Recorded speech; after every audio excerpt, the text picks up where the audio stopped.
Wait, so if you don't trust the CIA or you don't trust like our institutions, then what do you trust? Wait, so if you don't trust the CIA or you don't trust like our institutions, then what do you trust? The last track, I think I only blinked once. I skipped lunch.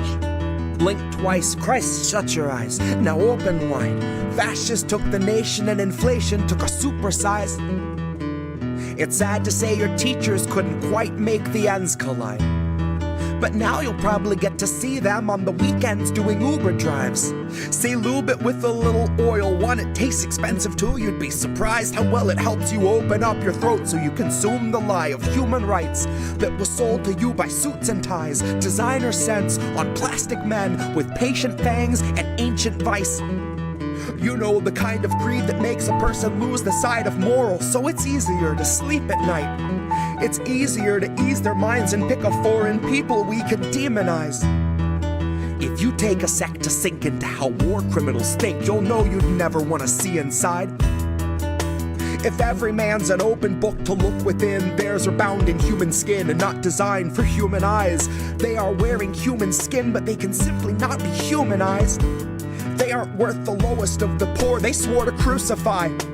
Holy sweet Geneva, there's a mass grave full of dead believers you called the police on cause you don't believe in squatters' rights.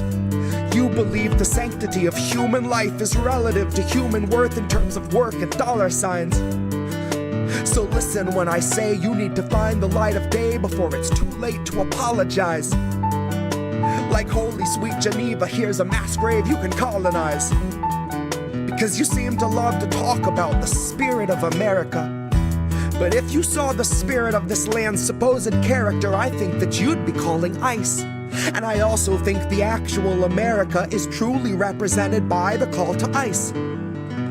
Is represented best by the descendants of some immigrants bitching about the immigrants, snitching on some immigrants, then playing dumb and innocent like good little Christians when their neighbors get deported.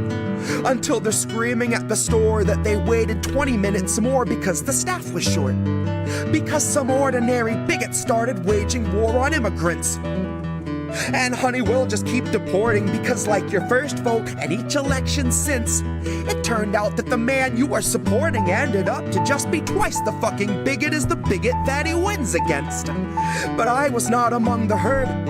A single word from Biden stirred a tingle in the cynic's sense. I knew that a vote for Joe was more like Reagan 2.0. I could smell that sarin smoke that choked around the river bend, and so I spoke about a living end. About an anchor thrown to drowning men, a democratic president, a country never found again. A man who marinated in the blood this land was founded in. A crime bill that contains sufficient lethal ends to drown us in. All written by a man who wears a crown of sins, who currently is sleeping in a bed of sins. And it's no wonder those who truly understand the meaning of democracy are not too keen to let us in. It's no wonder other countries can't conceive of skipping meals or missing rent or being on the streets because you can't afford your medicine. That's uniquely American. And Joe has proved to be the most disturbingly American of presidents. I shiver when I think of what's to come if he's the precedent. It's a wonder I can even function still to process all the rhymes through all the resonance. Bless my heart, I'm liminally reticent. Standing on a threshold of bone, ash, and sediment, near a faded marker claiming this to be the grave of all my sentiments. Exactly where I left them all and just how I remembered it. It's a wonder I can even function still to process all the rhymes through all the resonance. Bless my heart, I'm liminally reticent.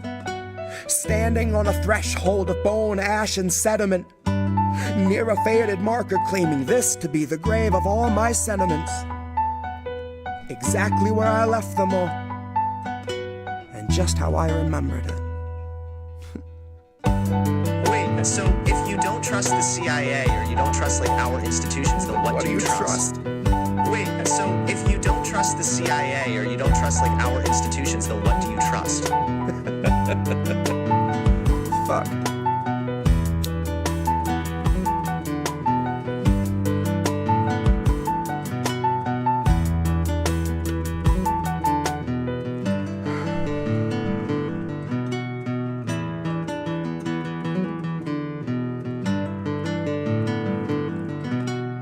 So if you don't trust the CIA or you don't trust like our institutions, then what do you trust?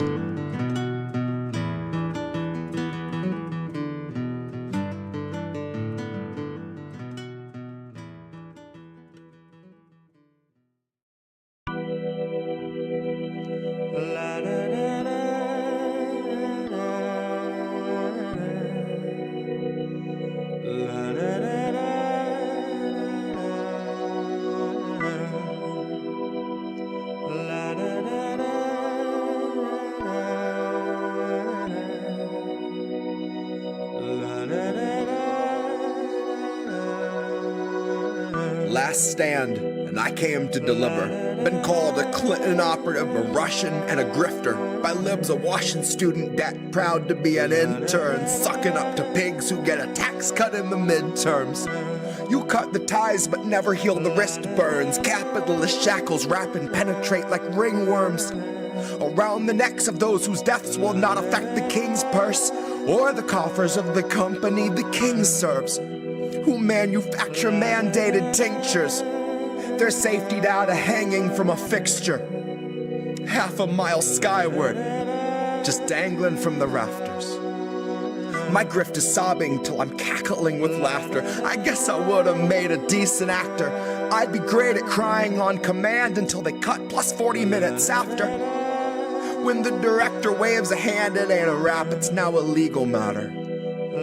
Honey, my grift is weeping on a mic until I'm hacking up airstrike verses like it's bombs away and batter up. Swinging on these bigots, they keep killing us to fatten up. Kill the switch, eat the rich, I think they're finally fat enough. Grab your knife and fork, the world is yours, just say you've had enough. And if you're comfy, you could go ahead and laugh it up.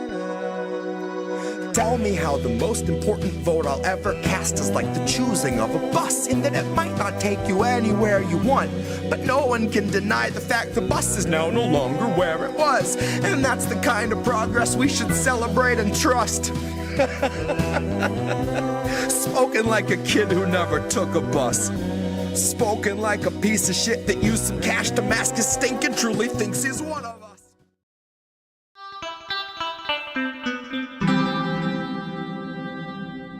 Who are these people?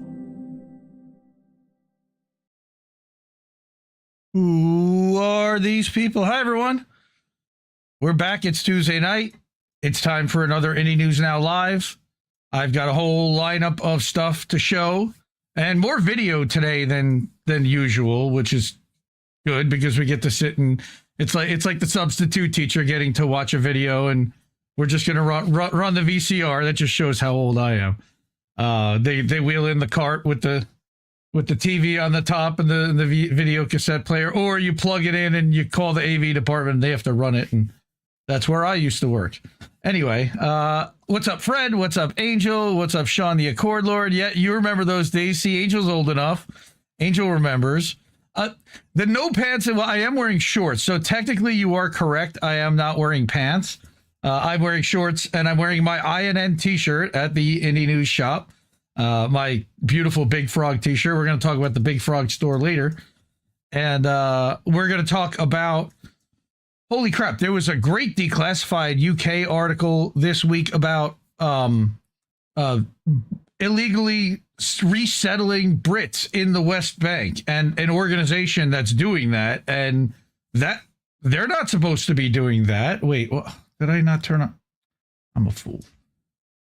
We got to welcome Substack. Let's wait a minute and let's see. Substack joining. Hi, everyone. Okay, we're live on Substack too. Okay, so Declassified put out an expose investigation where they were looking at an organization that recruits people to make Aliyah, which means Jews to live in Israel, and help them resettle. And they exposed that this organization was actually offering to help people resettle in the West Bank, which is illegal. That's crazy.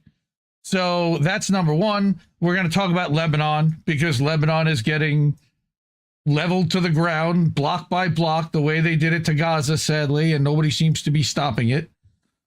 All right. We're going to also talk about what Israel and, of course, the U.S. are doing to Iran and to their civilian healthcare and education centers. We're going to have a lightning round. We'll talk a little bit about the GoFundMe stuff. And we got a couple of new announcements when it comes with regard to Shanda and what's happening post everything there. It's just been a tough week for everybody. I know. But we have a lot of stories to get to, and we got the news. So before we get started, I'm going to ask everyone to support independent media like those wonderful people there already have. Some of you in chat, most of you in chat already have. We got a new subscriber last week over at IndieNewsNow.com monthly, JH Scott 6. Thank you. Really appreciate that. That makes all the difference. Because we are solely user funded here. We take no advertising revenue and we don't take any sponsor money. And like Angel says, Angel does a show Friday night and Saturday night on the network. Thanks everyone for supporting INN. The ways to do that are up there on that board. Cash App is the easiest way to do it. If you do co-fee.com, it'll actually pop something up on screen and it'll make a sound here. It'll do the who are these people. PayPal.me/IndieNewsNetwork and Patreon.com/IndieNewsNetwork. Then the show is called IndieNewsNow.com, IndieNewsNow Live, because it's a website called IndieNewsNow.com. That's a news aggregator. It's not just our stuff. It's as much independent media as I trust and have vetted and believe in.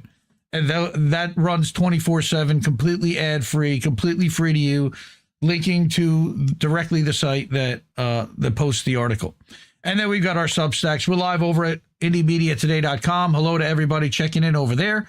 And at INNNewsletter.com, which is for the network that we publish we publish a weekly update every Friday. And we have several different podcasts also. And once in a while, an original article that gets posted there. Not very often, but once in a while.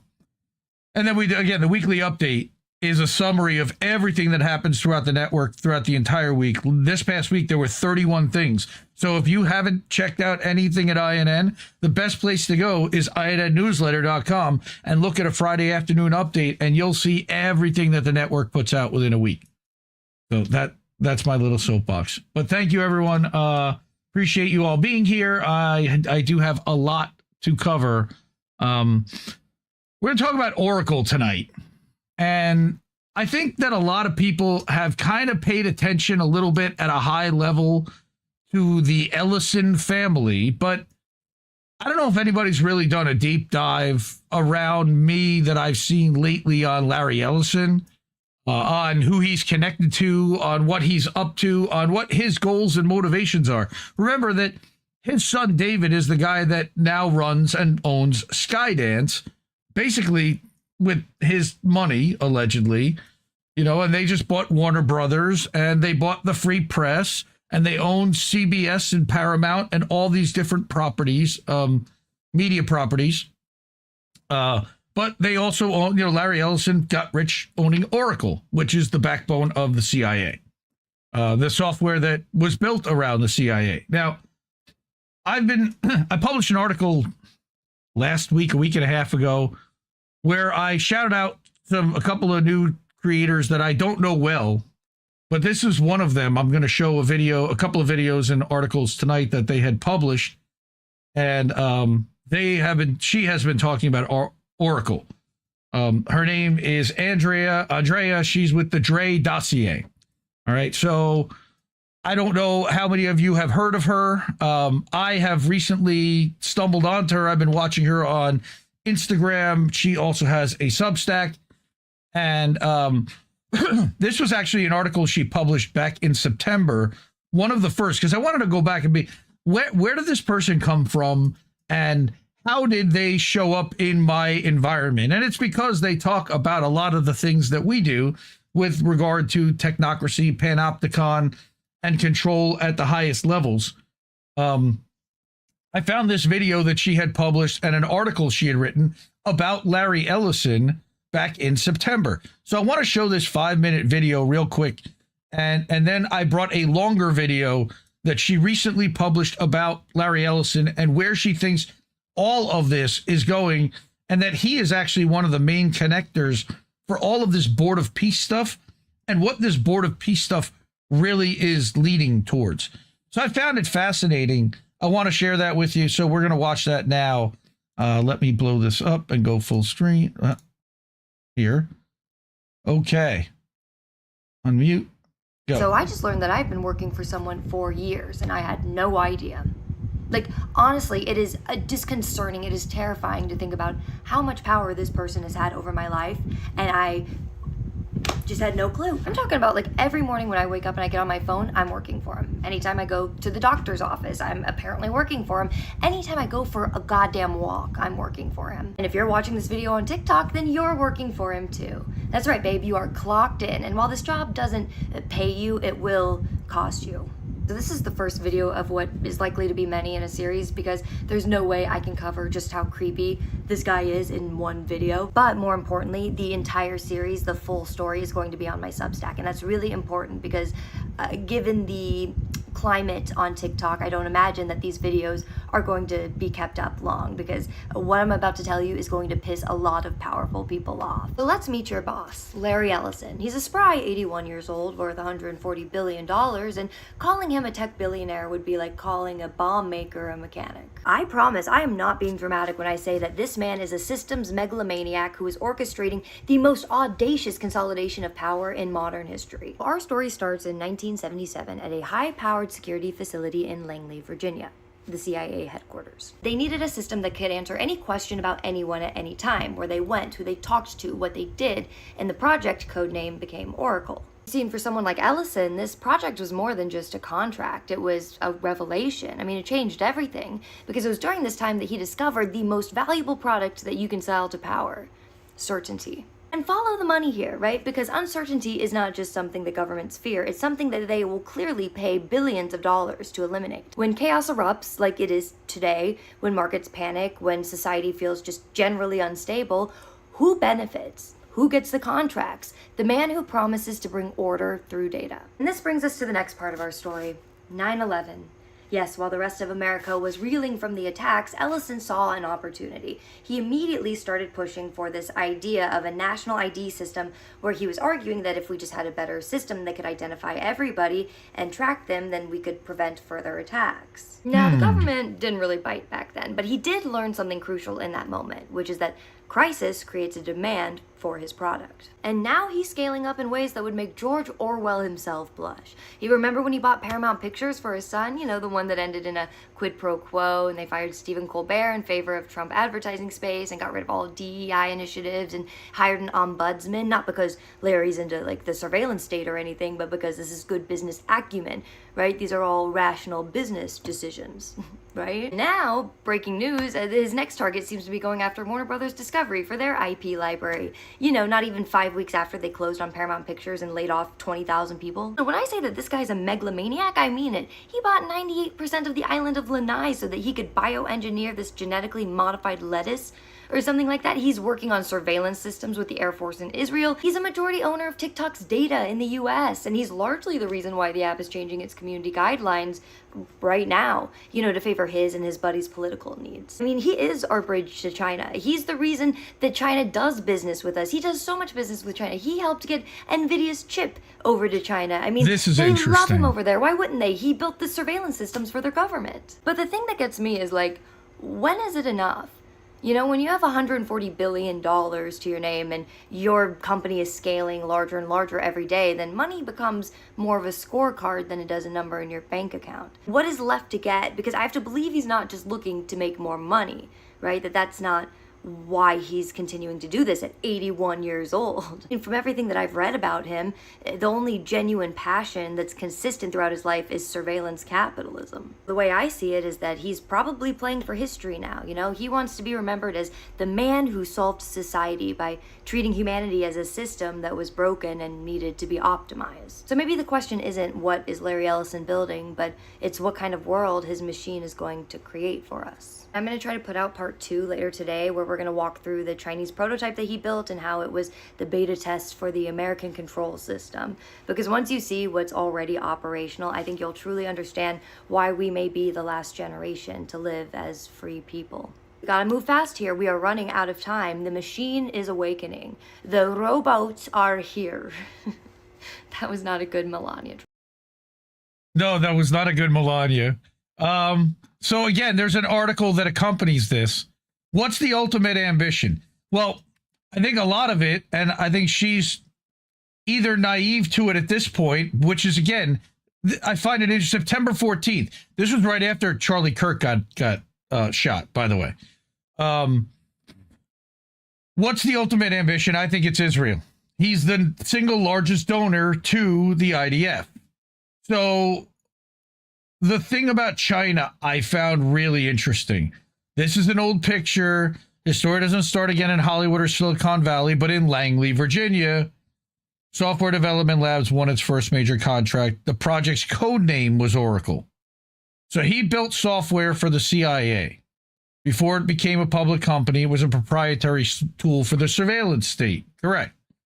All right. Foundational experience, not in building products, but in constructing systems to impose order on chaos for the world's most powerful intelligence agency.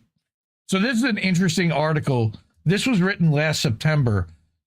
She did another video the other day about the Board of Peace and about Larry Ellison's role both on the Board of Peace and about what the Board of Peace, their goal actually might ultimately be. And I wanted to bring that video. Now, this one's longer, and I'll probably stop it one or two times in between. But I'll start. And again, this is not a transcript of the entire video, but there is a lot of citing and sourcing. She does try to summarize basically what there are, the three components that she sees as problematic. And this is in a multiple video series. But this was published yesterday. All right. If you've been following this newsletter, you know I spent a long time tracking Oracle through nearly every corner of American infrastructure, from the Cerner rebuild to the Stargate contracts to the Warner Brothers merger. But what's been breaking over the last 24 hours is the international version of that same story. Once you see the shape, the news starts looking like stops looking like a collection of crises and starts looking like a sequence. And I want you to pay attention to what she's saying here, because it's really important. All right, let's play this one. Unmute. I was finishing research for a different video tonight when the news broke. Trump announced that the U.S. Navy is going to blockade the Strait of Hormuz starting Monday morning at 10 a.m. Peace talks with Iran have just collapsed, and Israel is bombing Lebanon village by village with a stated goal of demolishing every town along the border. And yesterday, Apple seemed to have removed the names of nearly every town and village in Lebanon from its maps. Meanwhile, Google and every other mapping service still shows them normally. So what do you know that we don't know, Apple? And so while the video I was going to make tonight was going to be about Trump's Board of Peace and breaking all of that down, I've decided to pivot a little bit, because all of these things have to do with one another. And once you see how, I think the news is going to stop looking like a bunch of separate crises and start looking like one story. One very complete, very scary, albeit, story. And if you've been following any of my Oracle coverage, the Warner Brothers merger, the Stargate contracts, the Cerner rebuild, then you already know the domestic version of this story. Well, tonight is the international version. The same company, the same man, just new territory. Hi, I'm Drey, and this is the Drey Dossier, and I am tired. There's a lot going on right now, and every time I think for a second that there's no way that Larry Ellison and Oracle can be at the center of whatever problem is going on in the world, they prove me wrong time and time again. So strap in, because we're about to go down a very, very interesting lane. And if you'd like a more in-depth version of this story, then you can go over to my Substack, the Drey Dossier. There will be an article paired with this video, and at the bottom of that article will be all of my sources cited and linked, so you can do some of this research for yourself if you'd like to check my work. All right, let's unpack this Board of Peace, shall we?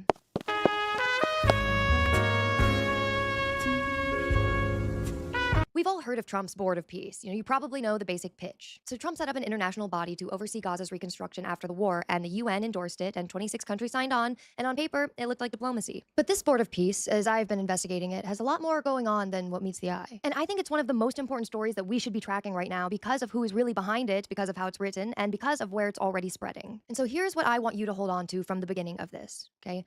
Gaza is not the goal of this Board of Peace. Gaza is where the board was built, and Gaza is the crisis that made it politically possible to build something like this in the first place. But the reconstruction of Gaza in any form, whether it becomes a rebuilt city or a techno-Riviera or nothing at all, is not really the point. Gaza is but one node in a much, much larger map. And while Donald Trump may be the head chair of this Board of Peace, he is not the man at the center of it.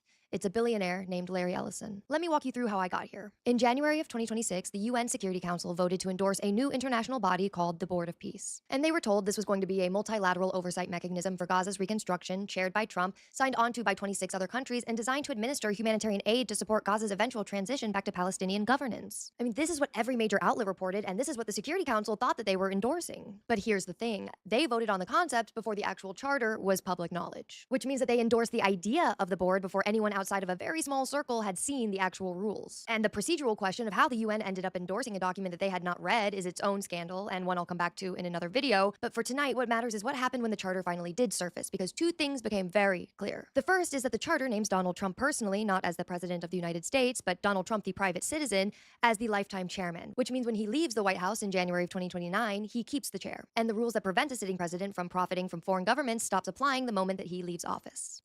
That is insane. So he goes, so, you know, a couple of people, I had heard for a while this prediction that Trump was going to end up becoming the king of Israel. And I was like, get that. How not gonna, this is how they're going to do it. All right. This is how they're going to do it. He's got lifetime chairmanship of the Board of Peace, but it gets worse. Watch this. In fact, JP Morgan is currently in negotiations to set up a private account for this organization accessible by Trump personally. And countries, if they want to have a permanent seat at this table, have to pay $1 billion to the Board of Peace. So essentially, Trump personally, for life, gets control of a multi-billion-dollar international organization with no auditing, no oversight, long after he leaves the White House. Now, this is why I don't buy into the idea that he's never leaving the White House. I don't think he has any interest in staying in the White House past 2029. Because think about it, what's waiting for him on the other side is being the emperor of the Middle East. Now, the second thing that has become clear is Gaza's role in this board, or more accurately, its absence from it. While the board was pitched as a Gaza reconstruction plan, the charter does not mention Gaza. The word does not appear in the document one time. Instead, also crazy. And this is really important, the charter gives the board authority to operate, and I quote, in any region affected or threatened by conflict, which means anywhere in the world with no geographic limit. Now that is what you call a blank check of power. I mean, think about it. That means any territory currently at war, or any territory recovering from a war, or any territory that someone in power decides is threatened by a war can just be pulled under the Board of Peace's jurisdiction. So the charter was written to be portable, and the Security Council never voted on that because the Security Council was told that this was about Gaza. So the question is why? Like, why would they remove the word Gaza from a document that the entire world was told was about Gaza? Like, why build a vehicle with no geographic limits when the stated mission was just one specific place? Because Gaza, as I see it, was the opening move. I mean, the Security Council could not say no to a body framed as Gaza reconstruction, and the political cover of humanitarian crisis made it possible to build something that would never be thinkable under any other circumstances than this. And that's the important part, right? I mean, once the body gets built and once it exists, it can be pointed anywhere. Now, Trump, as we stated, chairs the board. He is the face of it. He is the lifetime chairman with a personal control over billions and billions of dollars. You know, that being said, let's be honest about what Trump does and does not do. Because putting together this kind of apparatus, right, this kind of board requires a lot of technical thinking. And Trump does not architect systems like this. I mean, he barely architects buildings, you know? Trump doesn't write charters. He doesn't build 20-year infrastructure plays across multiple countries. That is not his skill set. You know what I'm saying? His skill set is more performing the role that needs to be performed, if that makes sense. Yeah, you know, he's the puppet on strings. Just pay him a bunch of money and then he'll say whatever you want him to say. And in this case, the role is being the name on the door, and by being the president of the United States, it gives the role some sense of authority, right? The board now has a legitimacy. So if Trump is the front man, then the question is, who built this thing? And when you look at the sum of its parts, I think its answer becomes pretty clear. So the executive board has 9 voting members. The January 16th White House announcement, though, named 7, which means that 2 names were concealed and only surfaced 10 days later through leaked documents obtained by Dropsite News. And I'm not going to walk you through all 9 people of this board tonight. I'll do a full breakdown of every member in another video, but tonight I want to focus on the names that connect directly to this news that is breaking right now. And first up is none other than Jared Kushner. See, Kushner is the most connected figure on this board. He is not just Trump's son-in-law, and he's not just the architect of the Abraham Accords. See, he's the bridge between 3 separate networks that converge on this Board of Peace, and you need to see all 3 in order to understand why he matters so greatly. The first network is Gulf Sovereign Wealth, because one day after Kushner left the White House in 2021, I'm not kidding, one day, he launched a private investment fund called Affinity Partners. And within months, Saudi Arabia's public investment fund invested over $2 billion in it, despite their own financial advisors rating the fund as unsatisfactory in all aspects. And it's largely because that money was not a bet on Kushner's investment skill set. It was a bet on what he would be able to do the next time his family was in power. And what do you know, the UAE and Qatar followed closely behind. And a Senate Finance Committee investigation led by Senator Ron Wyden later concluded that the fund is likely part of a compensation scheme involving U.S. political figures designed to circumvent foreign agent registration laws. Now Kushner sits on the Board of Peace negotiating the future of Gaza, while the government's funding his private firms sit across the table from him as member states. And the second network he's connected to is the Israeli Business Network. Network, and this is where the actual reconstruction plans come from. You know, the Mediterranean Riviera concept and the $50 billion coastline development that Kushner brought to Davos? Yeah, all of that was designed by an Israeli billionaire named Yakir Gabay. And Gabay has been a close personal friend of Kushner's for over a decade, and he began drafting the plan within days of October 7th, by the way. Oh, and he's also an executive on the Board of Peace. So, which brings us to the third network that no one is really talking about when it comes to the Kushners, and it's the one that matters most. You see, Kushner's relationship with Benjamin Netanyahu is not a political alliance that started when Jared became a White House advisor. Oh no, it is a multi-decade family patronage relationship that predates Trump's entire political career. When Netanyahu would visit New Jersey in the 1990s, you know, before his first term as Israeli prime minister, he stayed at the Kushner family home in Livingston and slept in Jared Kushner's childhood bedroom. And Jared, a mere teenager at the time, would then move into the basement for the night whenever Benjamin Netanyahu would come and stay in his, what I can only assume is a race car bed. Why was Benjamin Netanyahu in Jared Kushner's childhood bedroom? Because Charles Kushner, Jared's father, was paying Benjamin Netanyahu hundreds of thousands of dollars in speaking fees. See, that fun fact surfaced publicly when Charles's brother, Murray Kushner, sued him for misusing the family company funds, and part of the alleged misuse was the money that he paid to Benjamin Netanyahu. Oh, and this is interesting. In 2007, a leaked list of millionaires that Netanyahu had compiled of his potential political donors listed Charles Kushner as a top-tier donor alongside Sheldon Adelson. Meanwhile, Donald Trump appeared on the same list in the bottom tier, rated as least likely to give money. Well, I mean, you can't give money when you're cash broke, can you? And so when you see Jared Kushner sitting on this board of peace negotiating for the future of Gaza, he's not just representing the Trump administration's policy. He's not even just representing his family of Trump. He's representing this multi-decade family financial and political relationship with the Prime Minister of Israel, which predates his marriage to Ivanka, predates Trump's political career, and predates any of the roles that we now associate with him. Which is why Netanyahu isn't on the board of peace. He doesn't need to be. He's got his angles covered. The Israeli interest. See, that reminds me of Peter Thiel. People talk about Peter Thiel with Rumble. Peter Thiel doesn't need to be on have anything to do with Rumble because he's got his angles covered when it comes to Rumble.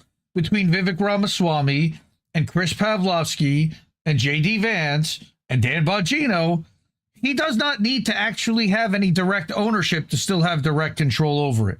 That's what she's talking about with Netanyahu in regard to this Board of Peace, which is even more frightening because she's going to talk in a few minutes here about how this Board of Peace is not going to just limit itself to Gaza. On this board runs through the Kushner family's private financial network through a relationship that started in a New Jersey bedroom in the 1990s and has never ended. Okay, so next on this board is Marco Rubio. So Rubio is the current Secretary of State and acting National Security Advisor, which is the first person to hold that dual role since Henry Kissinger. And I feel like people don't understand exactly how powerful he is. Like, he's arguably the most powerful foreign policy figure in the US government right now, and he is sitting on this Board of Peace. And to understand his role in this administration and on the Board of Peace, you have to go back to 2015, back when he was still a senator and going to a dinner with Larry Ellison. That's right, in 2015, Larry Ellison had a dinner with Marco Rubio. And after that dinner, Larry Ellison emailed the Israeli UN ambassador, Ron Prosser, and wrote, "Great meeting with Marco Rubio. I set him up to meet with Tony Blair. Marco will be a great friend for Israel." Oh, we love a good crossover episode, don't we? And within weeks of that email, Ellison directed $5 million to Rubio's super PAC. And interestingly enough, those emails came out in a 2024 hack by a group with suspected Iranian ties,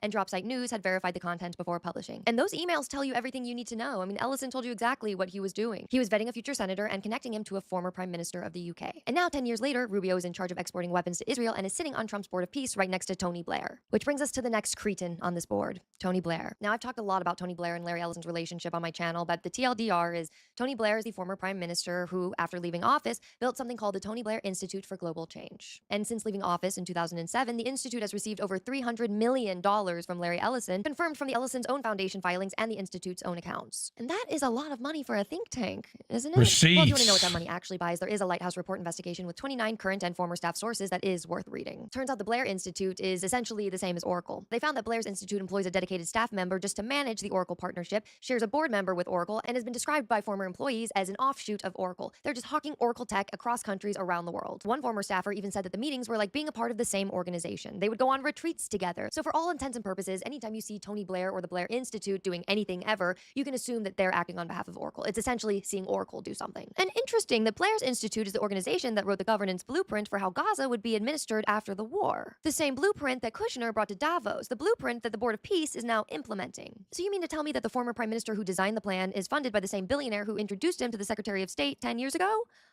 Funny how that works. Which brings me to the name that I keep circling throughout all of this.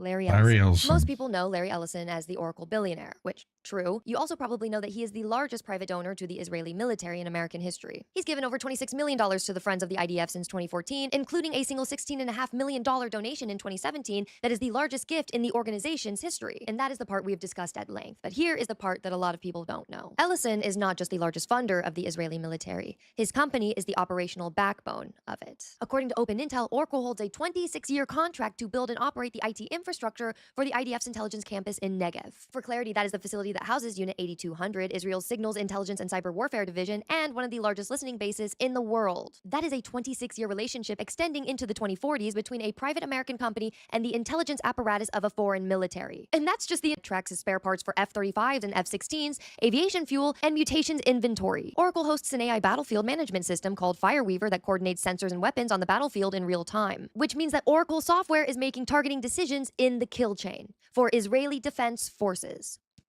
Oracle's own co-CEO Safra Katz said on the record that the company's commitment to Israel is second to none. And Safra Katz also served herself on the IDF, but that's a story for another time. Oh, and Palantir, let's get into Palantir, because Palantir, which has a formal strategic relationship with Oracle and runs Oracle's cloud, has a permanent desk inside the Civil Military's Coordination Center in southern Israel. The center is now the operational headquarters of the Board of Peace. Because, the same Palantir software that ran battlefield targeting during the war and flattened Gaza now runs aid tracking for the Board of Peace on top of Oracle's cloud.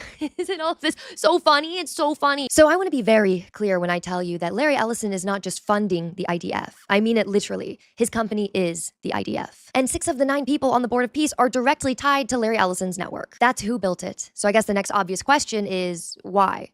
If Larry Ellison is the one moving the chess pieces here, then what does he get out of building this Board of Peace? Why does he want to build this Board of Peace? What does he get from funding the IDF like he is? Well, there is a detail from January that I think answers that question. And as far as I can tell, nobody has connected it to this Board of Peace. You see, in January, the same month the Board of Peace launched, Oracle signed a deal with Lebanon to digitalize its entire public administration and train 50,000 civil servants. So think about what that means. Oracle got the Lebanon contract before the bombs hit it. It's the same playbook of what happened in Gaza, except in Gaza, the process is already complete. Oracle's cloud runs the Board of Peace's operations, Palantir is layered on top of Oracle's infrastructure, and the tracks all are laid. And so here's what this pattern looks like, laid out clearly. The infrastructure goes in first, right? The country gets destabilized. Then these old systems that the infrastructure was running on, the ones that weren't Oracle, get destroyed. And on the other side of that destruction, Oracle is already holding the rebuild contract. It's with the Board of Peace. And the tech stack that ran the war is now running the reconstruction. It's a perfect loop. I mean, Lebanon is almost certainly next. The bombs are falling and Oracle is already on the other side waiting. And then there's Iran. Iran is comprised of 90 million people, and Oracle cannot legally touch any of them.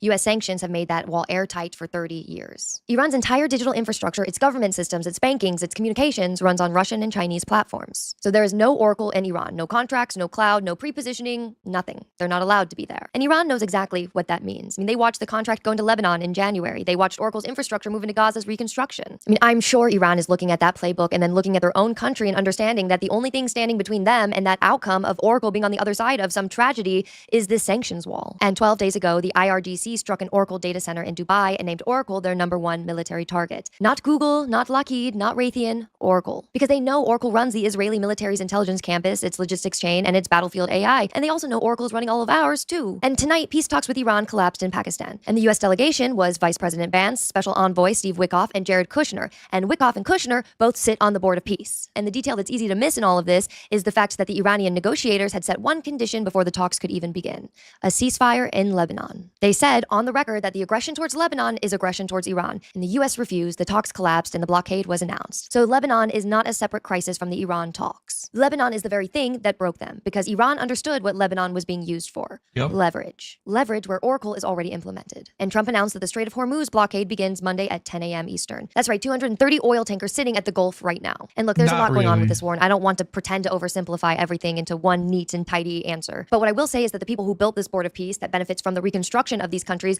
are the same people who are escalating this war in a country, in a region that Oracle cannot enter. And it is the biggest region in the Middle East that Oracle, I'm very sure, would love to take from China and Russia. And so when this war ends, one of two things will be true. Either the sanctions stay in place and Iran stays closed off to Oracle, or the walls come down. So I guess we'll wait to find out.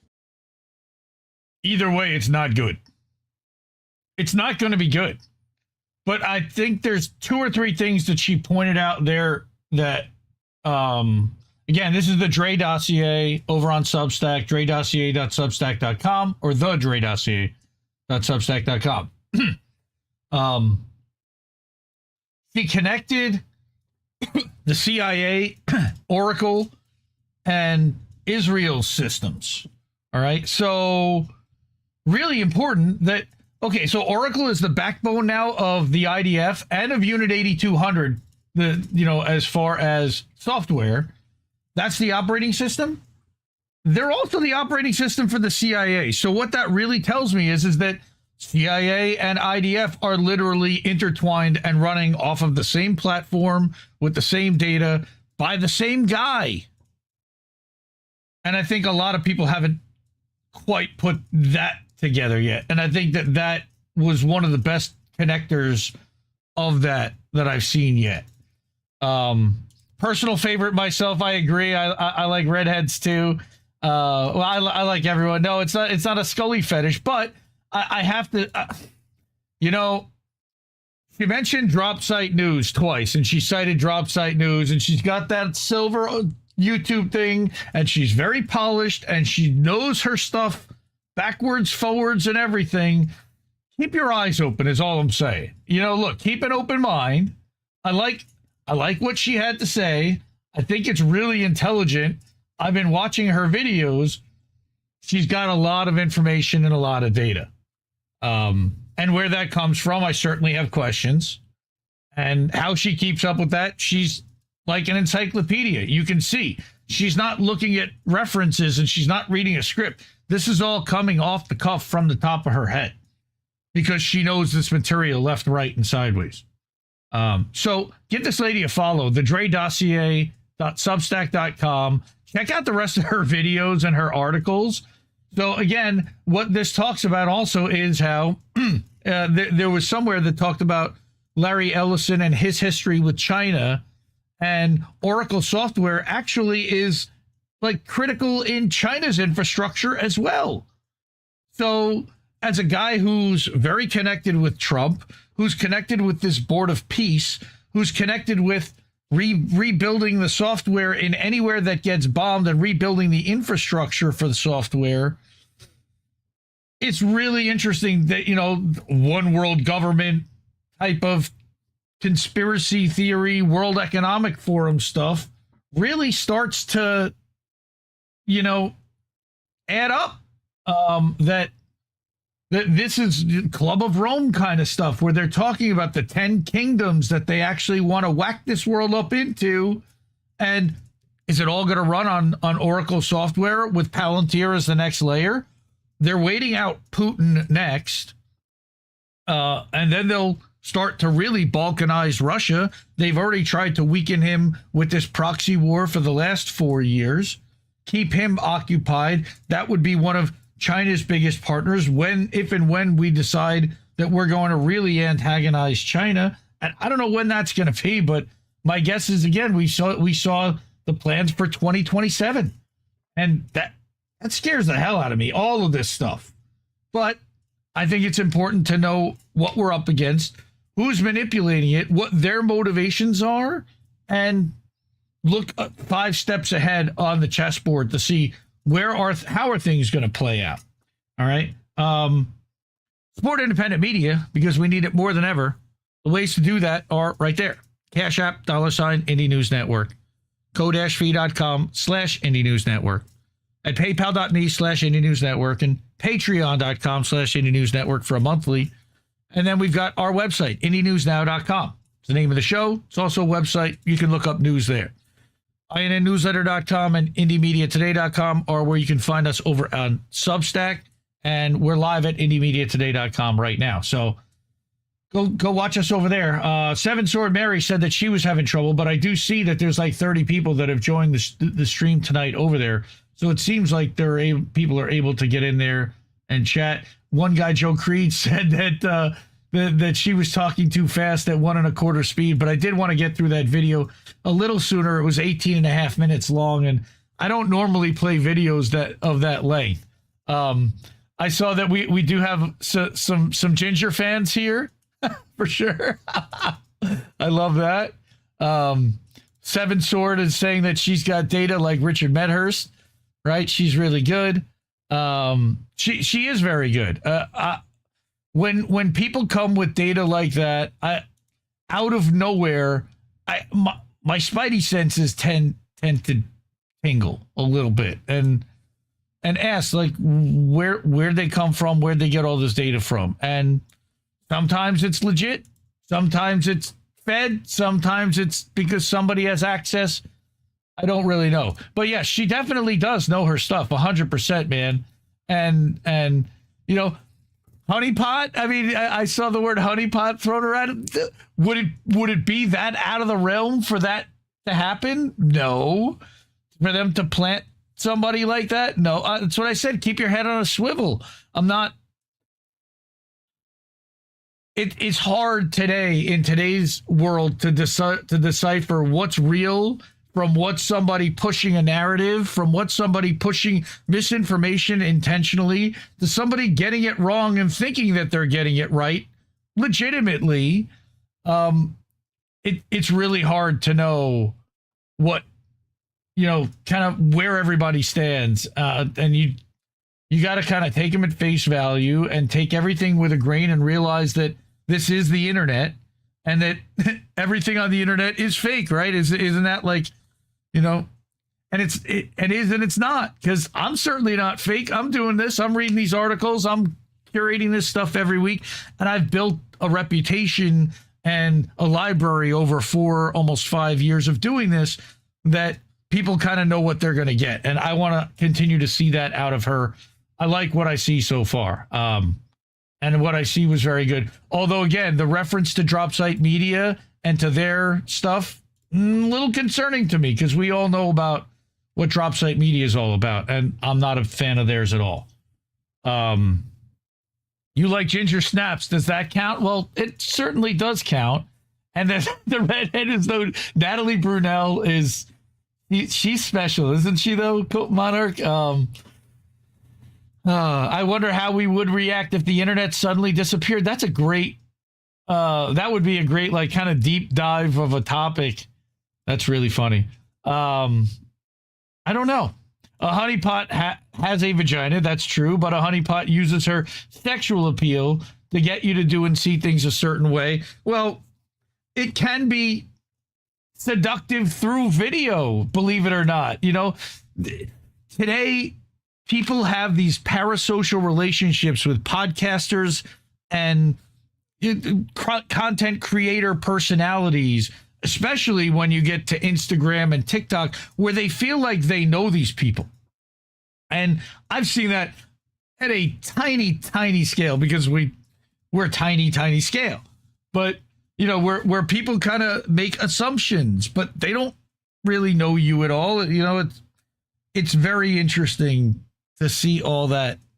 But yes, specifically a honeypot would be thrown at a politician or something to compromise them. But I would guess that her DMs probably have compromising material within them, because she is good looking to the point that people would be my guess that they would offer to do that. Just my guess. Yes, females have been using their sexual wares since time immemorial. That's absolutely the truth. All right.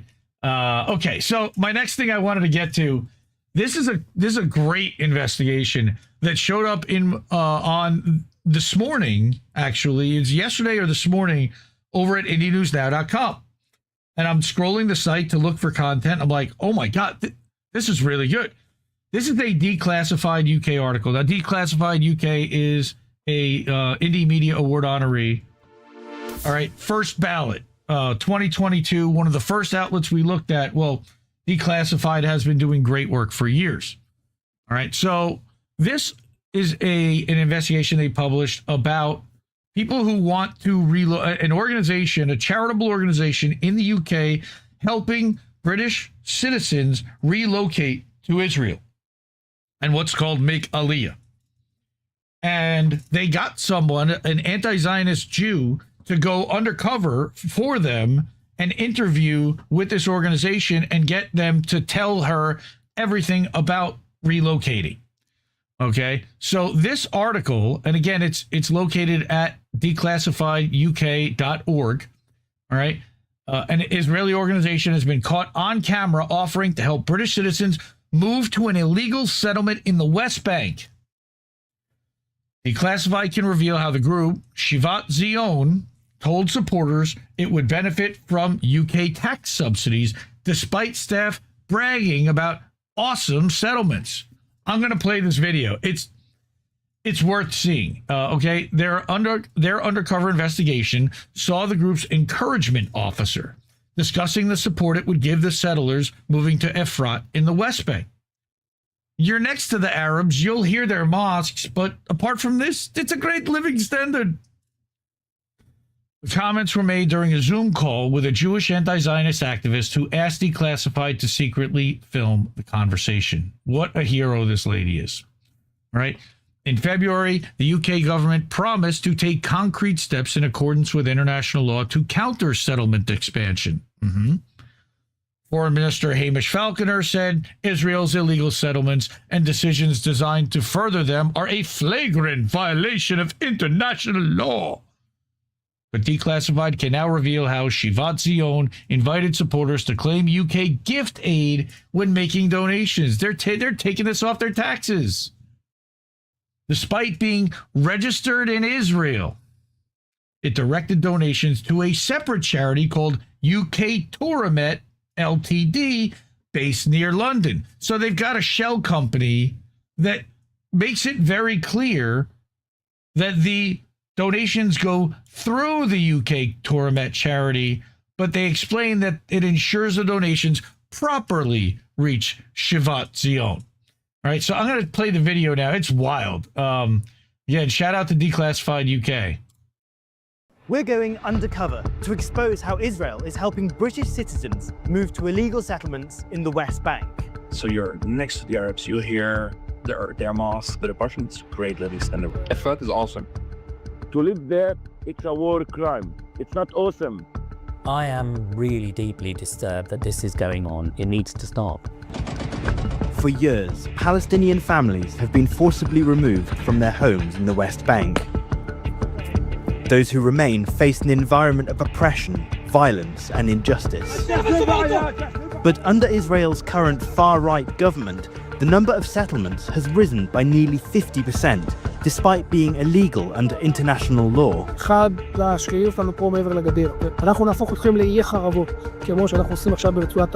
Here in the UK, the government claims to respect international law, and it's condemned the illegal settlements. But what if Israel is actively recruiting people from across the UK to go and live in the West Bank? And what if British taxpayers are subsidising it? Well, there was only one way to find out.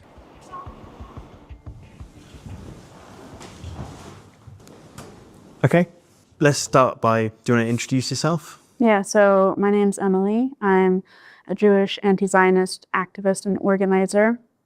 I'm from America, but I also have British citizenship. I come from an interfaith family, so my dad is Jewish, my mom is Christian. I grew up with both religions in the household.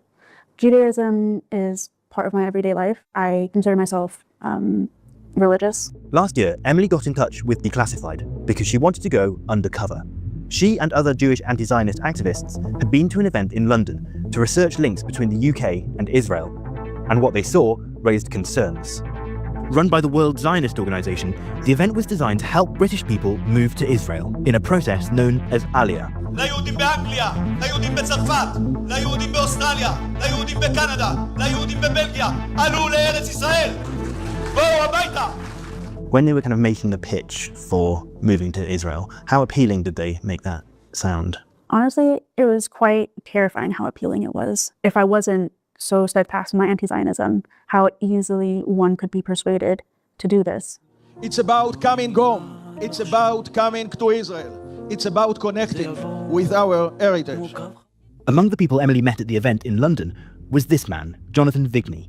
He works for a group called Shivat Zion, literally Return to Zion, which said it supported a smooth integration into Israeli life. Shivat Zion is here to guide you through the entire Aliyah process, including pre-Aliyah one-to-one assistance, support after landing, and guidance for a year after arrival in Israel. Shivat Zion says it's the only Aliyah NGO in the UK that's officially recognised by the Jewish Agency for Israel, with strong partnerships with Israeli government ministries. But on its website, it mentions several illegal settlements, including a place called Efrat, half an hour's drive south of Jerusalem. So Emily arranged a follow-up call with Shivat Zion to find out if they would help her move there. But what she didn't tell them was that we were there, filming it. I love it. Hello. Here, my audio's on. Can you hear me? Yes, I can hear you. I feel like I've just been trying to find where I can fully be my true authentic self and again live very Jewishly, live through my Jewish. There's only one place. Exactly. It's a no-brainer. The decision to do an undercover, I mean, puts you at all kinds of risks, and you've chosen to show your face in this video and to use your real name. What led you to make that? I mean, it's a remarkable decision.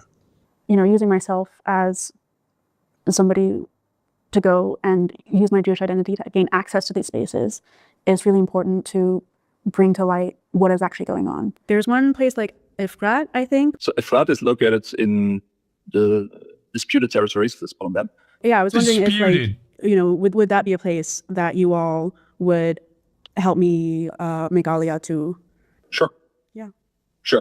When we help, okay, we're not flying the planes, okay? Yeah. But we do support, and we inform, and we advise, and we step in when there's an issue, and when there's doubt, or when there's uncertainty, or something is not clear, or things like that. Okay, that's the service we can provide. The illegal settlement of Efrat neighbours a Palestinian village called Wadi Rahal. Settlers have been filmed attacking Palestinian workers and detaining young children from Wadi Rahal during a spate of attacks that also included the shooting of a local resident. Efrat and Wadi Rahal are separated by a military road that's closed to Palestinians, while an internal checkpoint prevents them from accessing their own land, according to B'Tselem. And last year, the head of Efrat's council said that construction was underway to expand the settlement further, with reports of Palestinian homes and farm buildings being demolished. I don't know, would you personally recommend a place like Efrat? Is it a good place to live? Or? Efrat is awesome. Efrat is a very high living standard. It's a very nice place, first and foremost. It doesn't feel rural. Let me just put that. It's just like a suburb, okay? Everyone lives in fairly comfortable either houses or apartments. There's also apartment buildings there.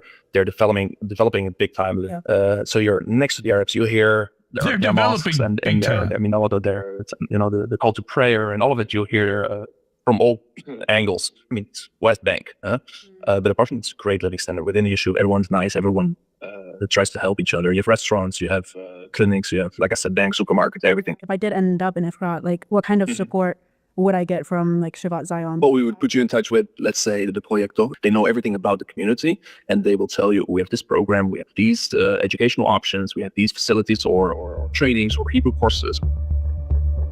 But these settlements come at the expense of Palestinians, and scenes like this have become the reality of life under occupation. You are stealing my house. And if I don't steal it, someone else is going to steal it. No.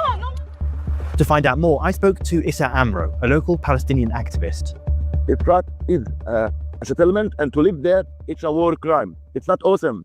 So the Israeli settlers and in Efrat, they get quality life on the expense of the basic rights of the Palestinians. We have no freedom, no justice, no equality, no services because of the settlers who are occupying our land, stealing our land, and imposing their culture on us, imposing their ideological beliefs on us. One people get everything, and we lose everything because of the settlers. Back in the UK, we made a startling discovery about Shivat Zion that raises further questions for the government. While offering to help people move to illegal settlements, Shivat Zion might potentially be getting tax subsidies from the British government. On the group's website, when you click on the button to donate, it gives you the option to add gift aid. Gift aid is a scheme that allows charities to reclaim tax on donations made by British taxpayers. So effectively, it's a government subsidy for charities. In an email seen by Declassified, Shivat Zion said that donations would be paid to a registered British charity called UK Toromet. The implication seemed to be that the charity would act as a conduit for the money. But when we contacted UK Toromet, they claimed there was no active relationship between the organisations and that no money had been passed on to Shivat Zion in the last 12 months. They also said that they'd now asked Shivat Zion not to use their name without permission. We depend on people like you. Your donation can give hundreds of Miwalim a chance to find safety, stability, and a future in Israel. Now, we can't verify the claims made by UK Toromet, only the Charity Commission has the power to find out what was going on behind the scenes. But there's no doubt that donors to Shivat Zion would have been under the impression that their money would go via UK Toromet in order to benefit from gift aid. I wanted to understand what the legal implications of this could be. After all, the International Court of Justice issued an advisory opinion in 2024 saying that countries had an obligation not to render aid or assistance in maintaining Israeli settlements. Well, to try and find some answers, I'm going to meet a leading human rights lawyer, Daniel Machover, to show him the undercover footage. This is not a charity. Like literally donating to this, if you're a UK citizen, even if you're not part of this, just donating to it is a war crime. Charitable purpose. Fundamental breaches of international law cannot constitute charitable purposes. There needs to be some action taken, given the United Kingdom's clear position on this, to ensure that, especially if charitable funds are going there, that ceases, that gift aid isn't possible, that gift aid is recouped by revenue and customs, and it's just unacceptable, really, for these things to go unhindered when it's clear that they shouldn't be taking place. Over the next few years, organisations like Shivat Zion are likely to become bigger and more important as more and more Brits make the move to Israel. It was predicted that more than 800 British citizens would make the move in 2025, compared with 340 in 2023. The majority, it should be said, go to places like Tel Aviv, but as more and more people go, we can expect to see an increase in Brits moving to illegal settlements. And on the call with Emily, Jonathan Bigney was keen to boast about Shivat Zion's growth. Have you all had many people from the UK come and make Aliyah in the past few years? UK is there's a growth. First of all, the growth we see currently since post 7th of October is in the amount of applications for Aliyah. So what we see is a huge increase in applicants, and we see an increase also in actual practical Aliyah. But I think the big wave is still to come. The big wave still to come. Why do you think that? All the signs currently are showing that there's a big wave all over Europe. The Israeli government says that this increase is because anti-Semitism has made Europe unsafe for Jews. But although some parts of Israel potentially might be safer, the UK government has warned that illegal settlements in the West Bank do not offer security to Palestinians or Israelis. Do you think that it's a fairly safe place to go to?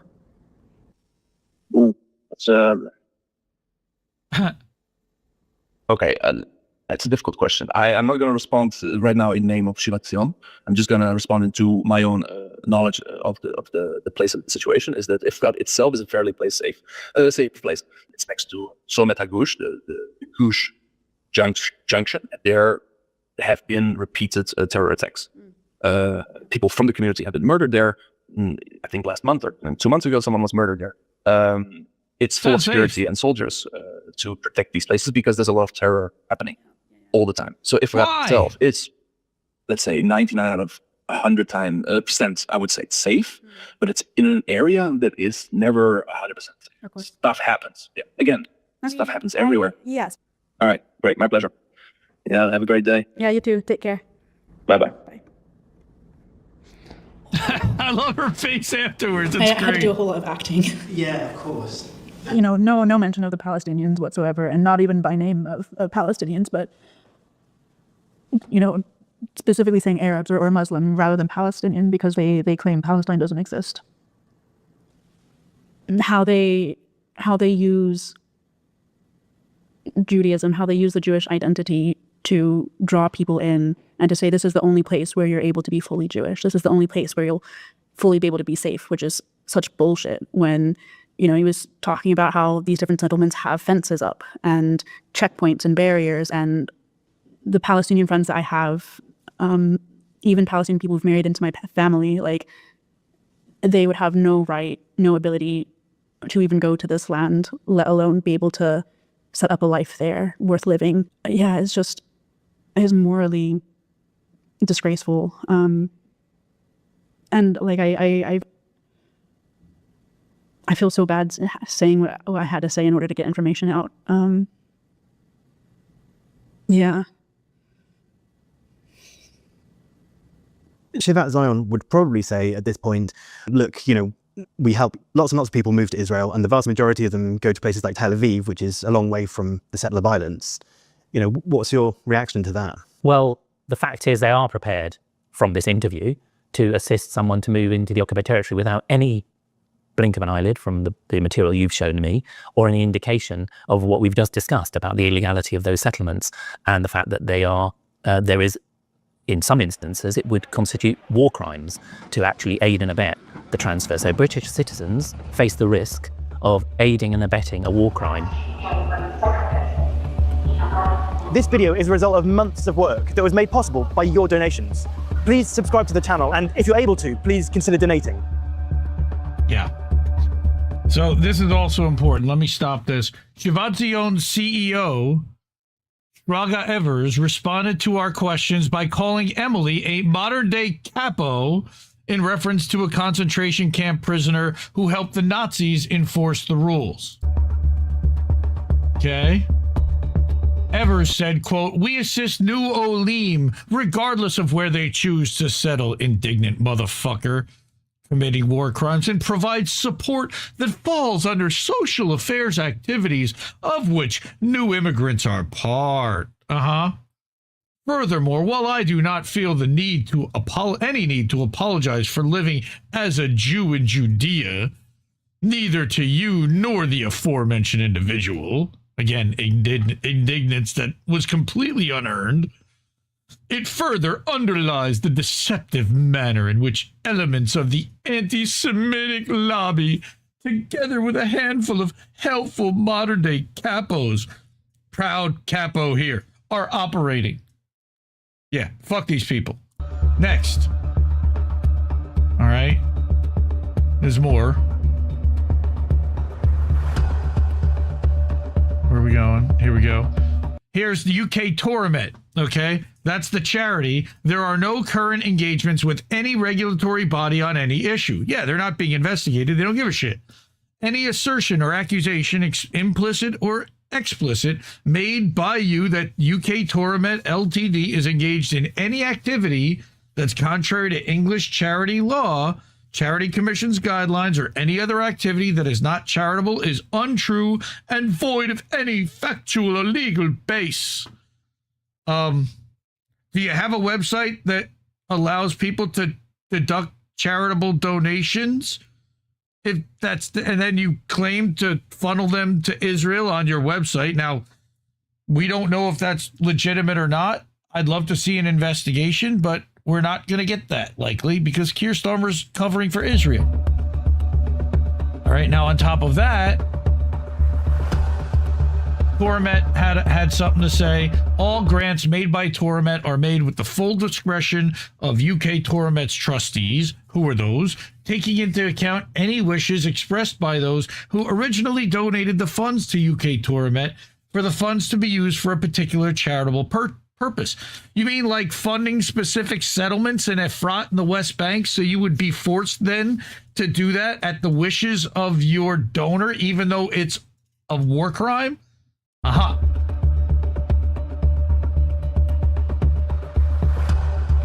about fuck you and fuck Israel?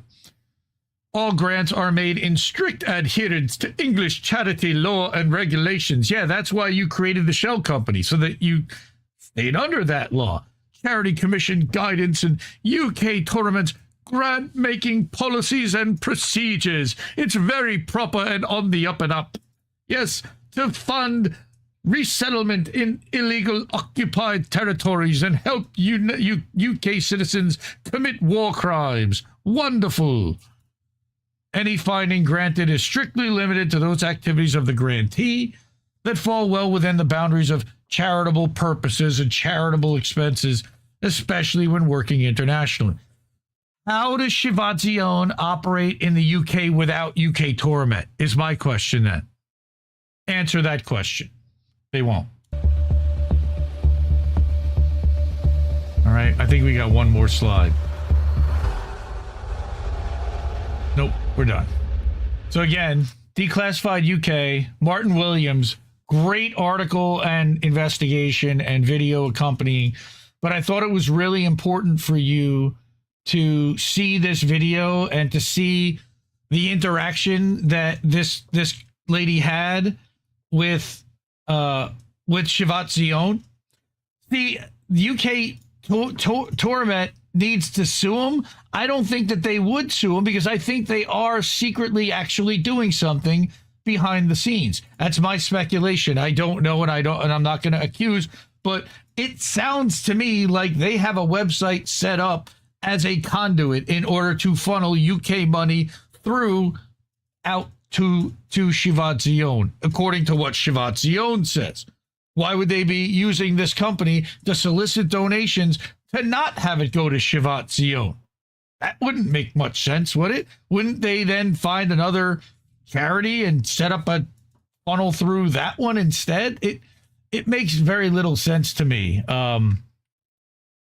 So again, what is Aliyah and a little bit about it? This is just kind of like a summary, talking about Efrat and the settlements there, and about what gift aid is, and why it's very similar to charitable donations here, where it's tax deductible. You can take that off of your income and pay less in taxes and get a deduction for it. All right. Declassified cannot verify the claims made by UK Torah. Only the Charity Commission has the power. So if the Charity Commission decided to look into it, they could easily find out and publicly announce, no, they're clear. They haven't done that. They haven't investigated at all because people don't want that investigated, would be my guess. So so we've now got Larry Ellison funding and funneling and controlling this board of peace, or at least 6 of the 9 members having close relationships. We've got UK charities and UK people trying to relocate UK residents to the occupied territories into West Bank. Not even just Israel, which is all occupied territory, but specifically the disputed occupied territory. That's another unbelievable term there. Big fan of Declassified UK. Again, Indie Media Award honoree. They are an independent journalistic outlet. They do not take government or corporate funding. They rely solely on users, as do we. So if you're able to and have means, please support INN and this show with a tip. And you can do that over at Cash App, $ Indie News Network. co-fi.com/Indie News Network is the easiest way to do that here. Or IndieNewsNow.com is a place to leave a tip or to pick up some merch over there. IndieMediaToday.com, we're live over there. That's my Substack. And INN Newsletter is the network's Substack, where you can get a weekly update of everything going on for all of the members of INN. And everything that we simulcast. We simulcast AM Wake Up weekdays. So check that out at 10 a.m. Monday through Friday. Today, it was T-Lav Tuesday with Ryan from The Last American Vagabond, and Pasta Jardula, our friend Pasta, did a drop-in. Today's actually Pasta's birthday. So if you see Pasta or you message him online, wish him a happy birthday. So he showed up and talked some smack for an hour and a half or so, and that was a good time to see the 3 guys hanging out together.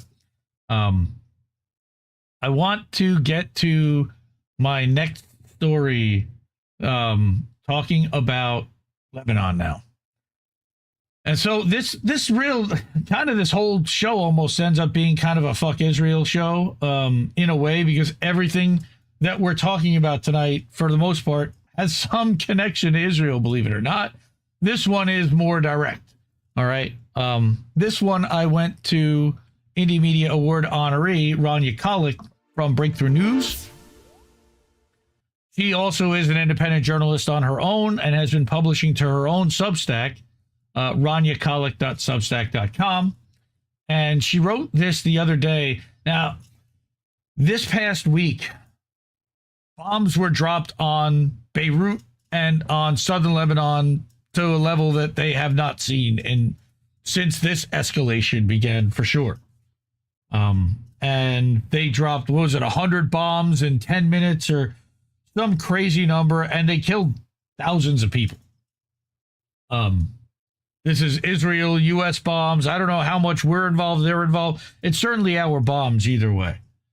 But Rania wrote an article, and she actually was invited to go on a couple of different corporate media shows because she's actually in Lebanon right now, and she's seeing the bombs like falling around her, and she's lost family members. So she said, "We are not Hezbollah targets. Stop lying about Israel's crimes." Because Israel murdered my relative yesterday while she was at a pharmacy purchasing medicine for the displaced. Was she a Hezbollah target? And here is that relative, Rania Malieb. Okay. Killed by the Israeli strike on Kifun while buying medication to distribute to those displaced by Israeli attacks.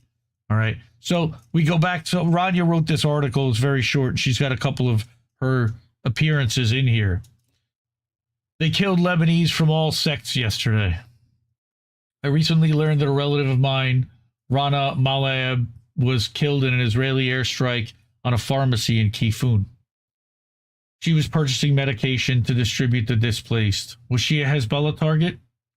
Well, according to some major media outlets, and she's got a citing of a tweet there, she was. People were murdered by U.S.-funded Israeli bombs yesterday while attending a funeral, shopping at the pharmacy, strolling around their neighborhood, hanging out in their home, sitting in traffic, sheltering in a school housing the displaced. Anyone who promotes Israel's obvious lie that these people were somehow legitimate Hezbollah targets is disgusting. The Israelis carried out acts of mass terrorism across Lebanon in places far away from any battlefield and in full view of the world. The reporters who work for these big media outlets are aware this was terrorism against civilians. They experienced the terror themselves as they are reporting from Beirut. Why are their Western media editors so obsessed with covering up Israeli bloodlust and criminality? We know that. The editors behind these decisions are a disgrace to the journalism profession and to humanity. That's because they're not journalists. They're information brokers. They're gatekeepers. Israel told the same lies about Hamas targets in Gaza. The Americans and Israelis told the same lies about IRGC targets in Iran. But it hits harder to experience it firsthand. Yeah, remember that in Syria also, they said the same thing about the Syrian rebels and a lot of that, same thing. But there's nothing quite like waiting to see if the Israelis decide today is the day to bury you in your home.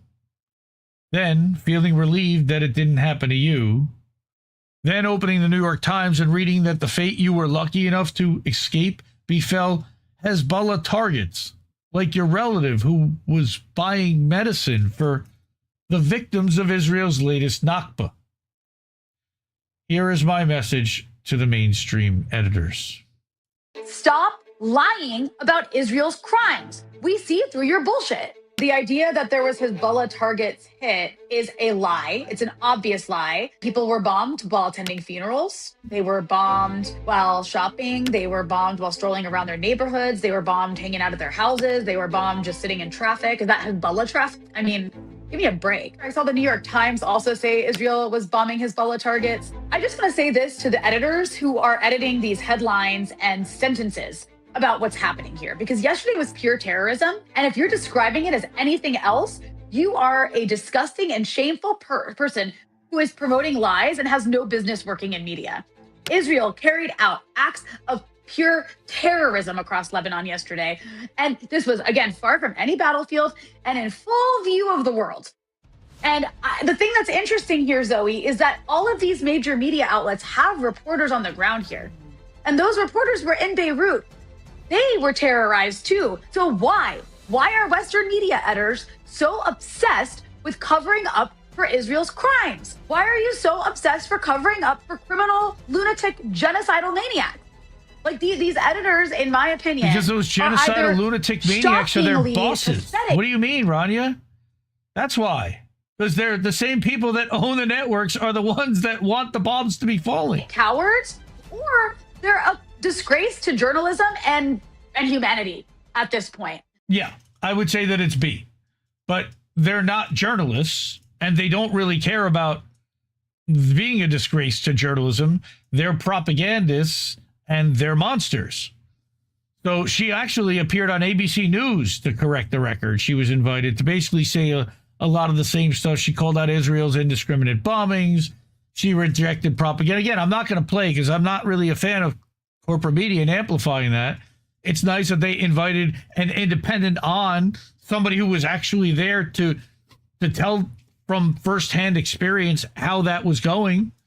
Okay. But exposing the so-called negotiations with Lebanon's weak, unrepresentative government, and then explain how it's meant to sabotage an Iranian-imposed ceasefire and push Lebanon towards civil war. I also don't think that Rania watched the Drey Dossier's video about Larry Ellison and how all of this is setting up so that Oracle gets the contracts to lay the groundwork to own the infrastructure on the rebuilds for all of these places that they're planning to destroy. And that's a lot of the motivation behind this, is the money that they see on the other side of it. And they don't care how many people they have to murder in order to get it. Obviously, it's a disgrace. It's horrible. And I feel awful for Rania, of course, because he's now having to experience firsthand what the people of Gaza were experiencing, losing family members, wondering if they're going to make it through the day, wondering if today's the day that they're going to get bombed and there's going to be a drone overhead that drops a bomb on their house and takes out their whole family. Right. Every show should have at least one fuck Israel. Dude, this whole show is fuck Israel. All right. Now, I also wanted to bring from Fiorella. We talked about Pasta. Happy birthday. Pasta and Fiorella did a show together. They're actually both in Peru right now covering elections. So go check them out over at Truthwire. Fiorella 3 days ago, Israel now is still bombing civilian-populated Al-Tiri in South Lebanon with illegal and internationally banned white phosphorus. That's a war crime right there. A war crime, complete disregard of Iran's demands for negotiations, and that things stop in Lebanon. They stop attacking Lebanon. This is what the white phosphorus spreading looks like. And the people on the ground were reporting chemical burns from white phosphorus. You think Rania had to flee? I mean, I hope she's safe. It's awful. I also wanted to bring this, and Drey Dossier mentioned it earlier, but Apple actually removed entire Lebanese village names and logos, keeping only Israeli labels in the entire country of Lebanon. Literally a part of ethnic cleansing, by the way.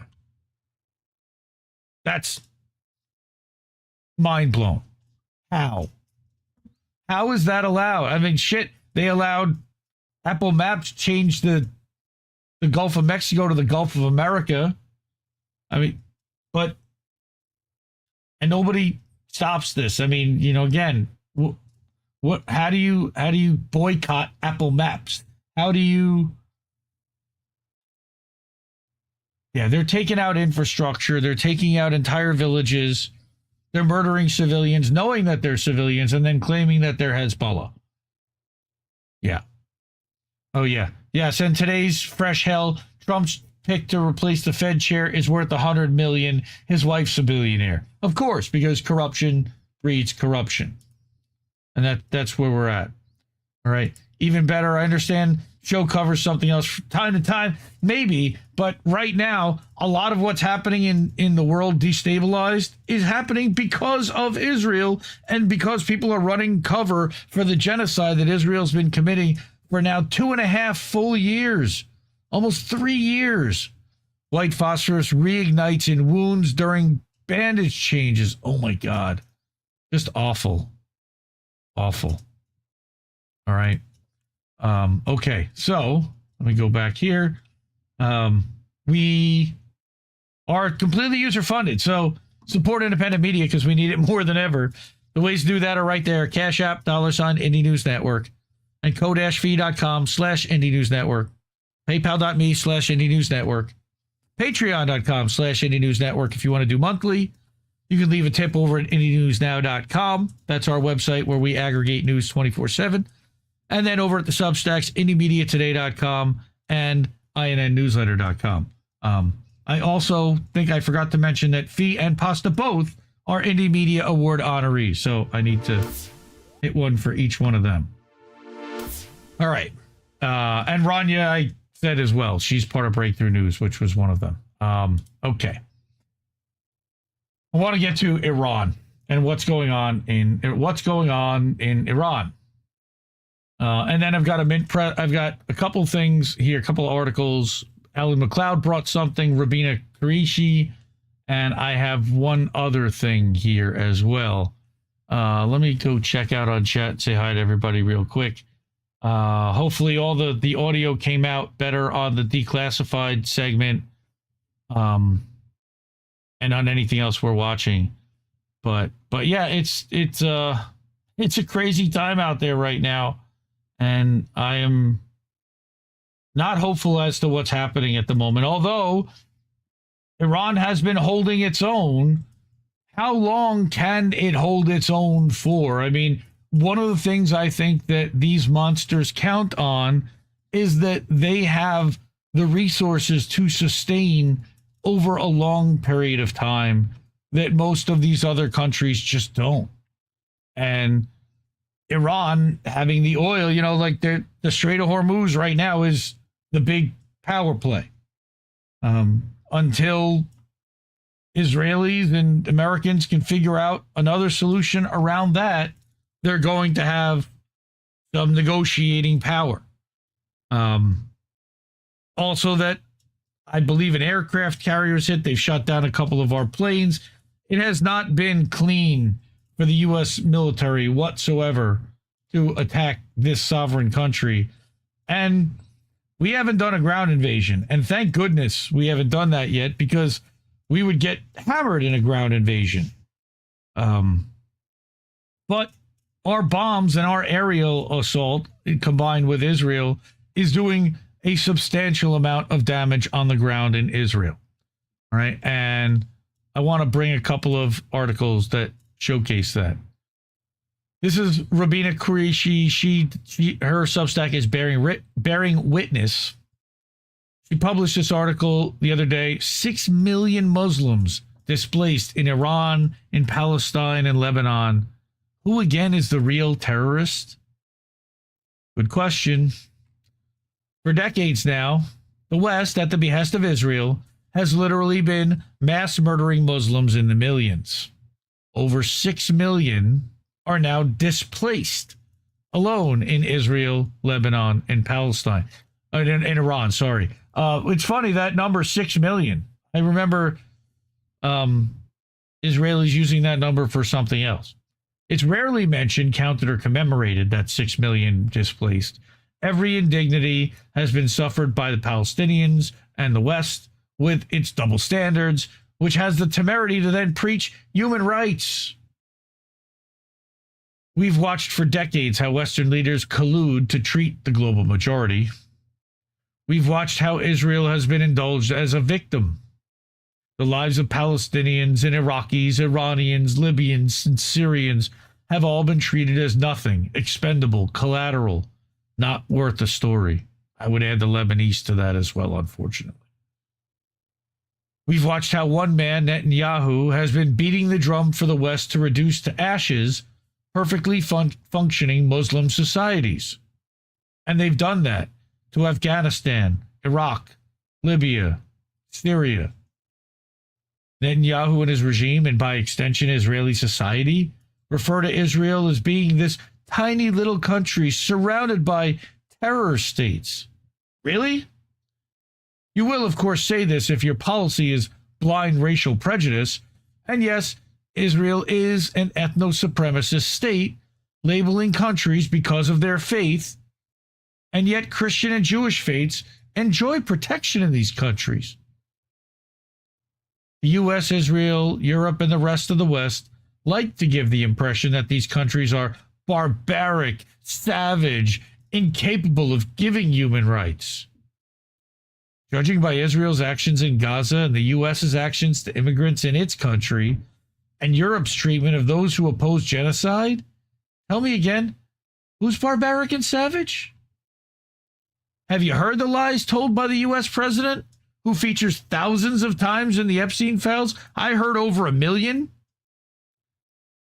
Have you seen him call the Iranians bastards in the face of civility and dignity by the Iranians? Like a terrorist.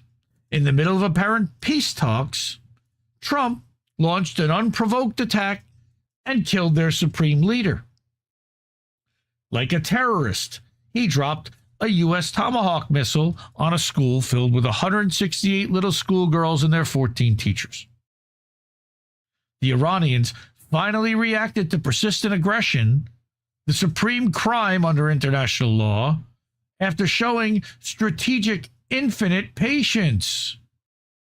Patience in the face of barbarism. Iran prepared for these strikes for decades. Trump wants to remove their nuclear capability. For the sake of the world, for humanity. It's never been more important for Iran to be supported, but it stands alone against literal terrorists and monsters. One final point. Iran has never launched unprovoked wars against any country, ever. The U.S. does it as a matter of routine. It spent billions bombing Iran only for oil and gas prices to go up in price, for the Strait of Hormuz to be blocked indefinitely, which will cause economic suffering to ordinary Americans. Trump is rich. He's unaffected, of course. It's the poor who will suffer most. Imagine if instead Trump had spent those billions not on bombing Muslims and brown people, not on propping up Israel's generous welfare state and its high-tech military, but on America first, building up his own people and society, providing decent housing, health care. These Western leaders call Muslim countries terror states when their accusation is just a confession. It's Western regimes that are complicit in genocide and actual literal terrorism of Muslims and the rest of the global majority. Netanyahu never hid his expansionist ambitions.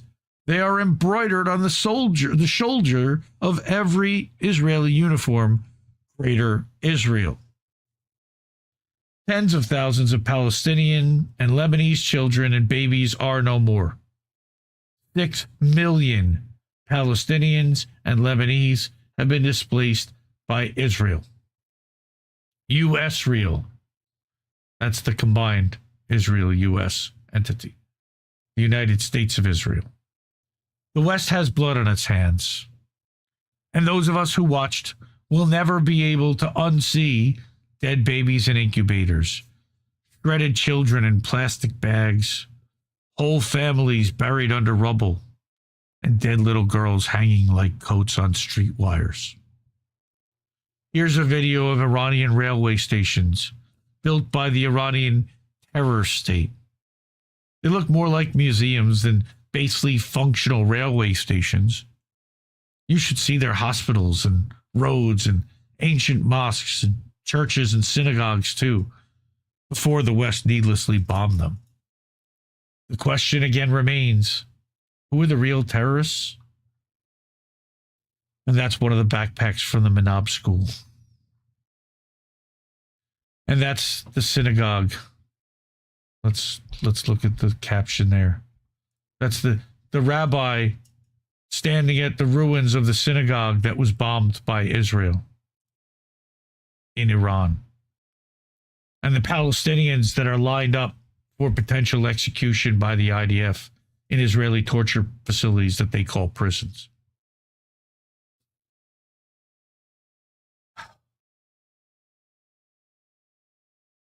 Strait of Hormuz. Some of the architecture. And then this is the subway that she's talking about. It's just 11 seconds. Look at that. Doesn't look barbaric or monstrous to me. Just me. Fuck Israel. And fuck the United States government for that.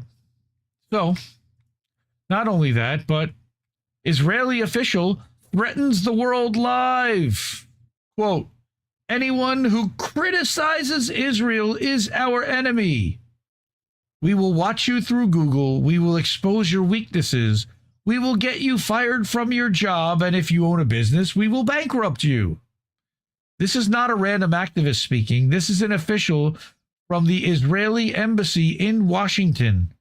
This is exactly what Zionism not has become, always has been. A global intimidation machine that threatens your livelihood if you dare speak against them. Ask that cunt Dahlia, whatever her name was, in Canada that had Yves Engler locked up for 5 days in Montreal last year. A global intimidation machine, again, that threatens your livelihood if you dare to speak against them. It's 1:45, and it's in Hebrew. Your actions will not disappear into the darkness. We will shine a light on you. That, thanks to Google and SEO, will follow you the rest of your life. When you look for a job, when you look for a spouse, when you look for a nanny, when you look for anything, or our work will always be documented. And thanks to Google and SEO in corporations where DEI leaders smeared Israel, excused Hamas, we pressured CEOs, some resigned, many were terminated, but policies were changed from governmental to art institutions, online, where anonymous accounts spread. Violent threats, we traced patterns, elevated evidence, and worked with authorities, leading to an arrest from Florida, South Carolina, New York, California, Texas. And we're not slowing down, sadly. Today, Stop Anti-Semitism, she's proud to say, runs one of the most robust antiseptic enforcement operations in the United States and worldwide, monitoring campuses, digital networks, activist groups, and public officials, documenting incidents in real time and mobilizing millions of people, of allies that are guilty quietly by our side. But the fight is bigger than that. It's about securing our future, a future where Zionist students can walk across a quad without being screamed at, where they can advocate for genocide without any repercussions, a future where employers understand that anti-Semitism is not anti-Zionism, you cunt. Is not activism. No, it's not activism. It's being a fucking human being, you cunt. It's bigotry, and it will cause you to lose your job. No, it's not bigotry. The bigotry is coming from Israel and the Jewish supremacist cunt standing there. You threatening our job? That's very nice of you. Go fuck yourself. Go fuck yourself. Zionism is not Judaism. And remember that there are more Christian Zionists in the United States, so you're threatening us with this for criticizing Israel? You're going to do that to Christian Zionists as well? I guess. Charlie Kirk was one of those. We saw what happened to him. Oh, right. You guys didn't do that. Aha, sure.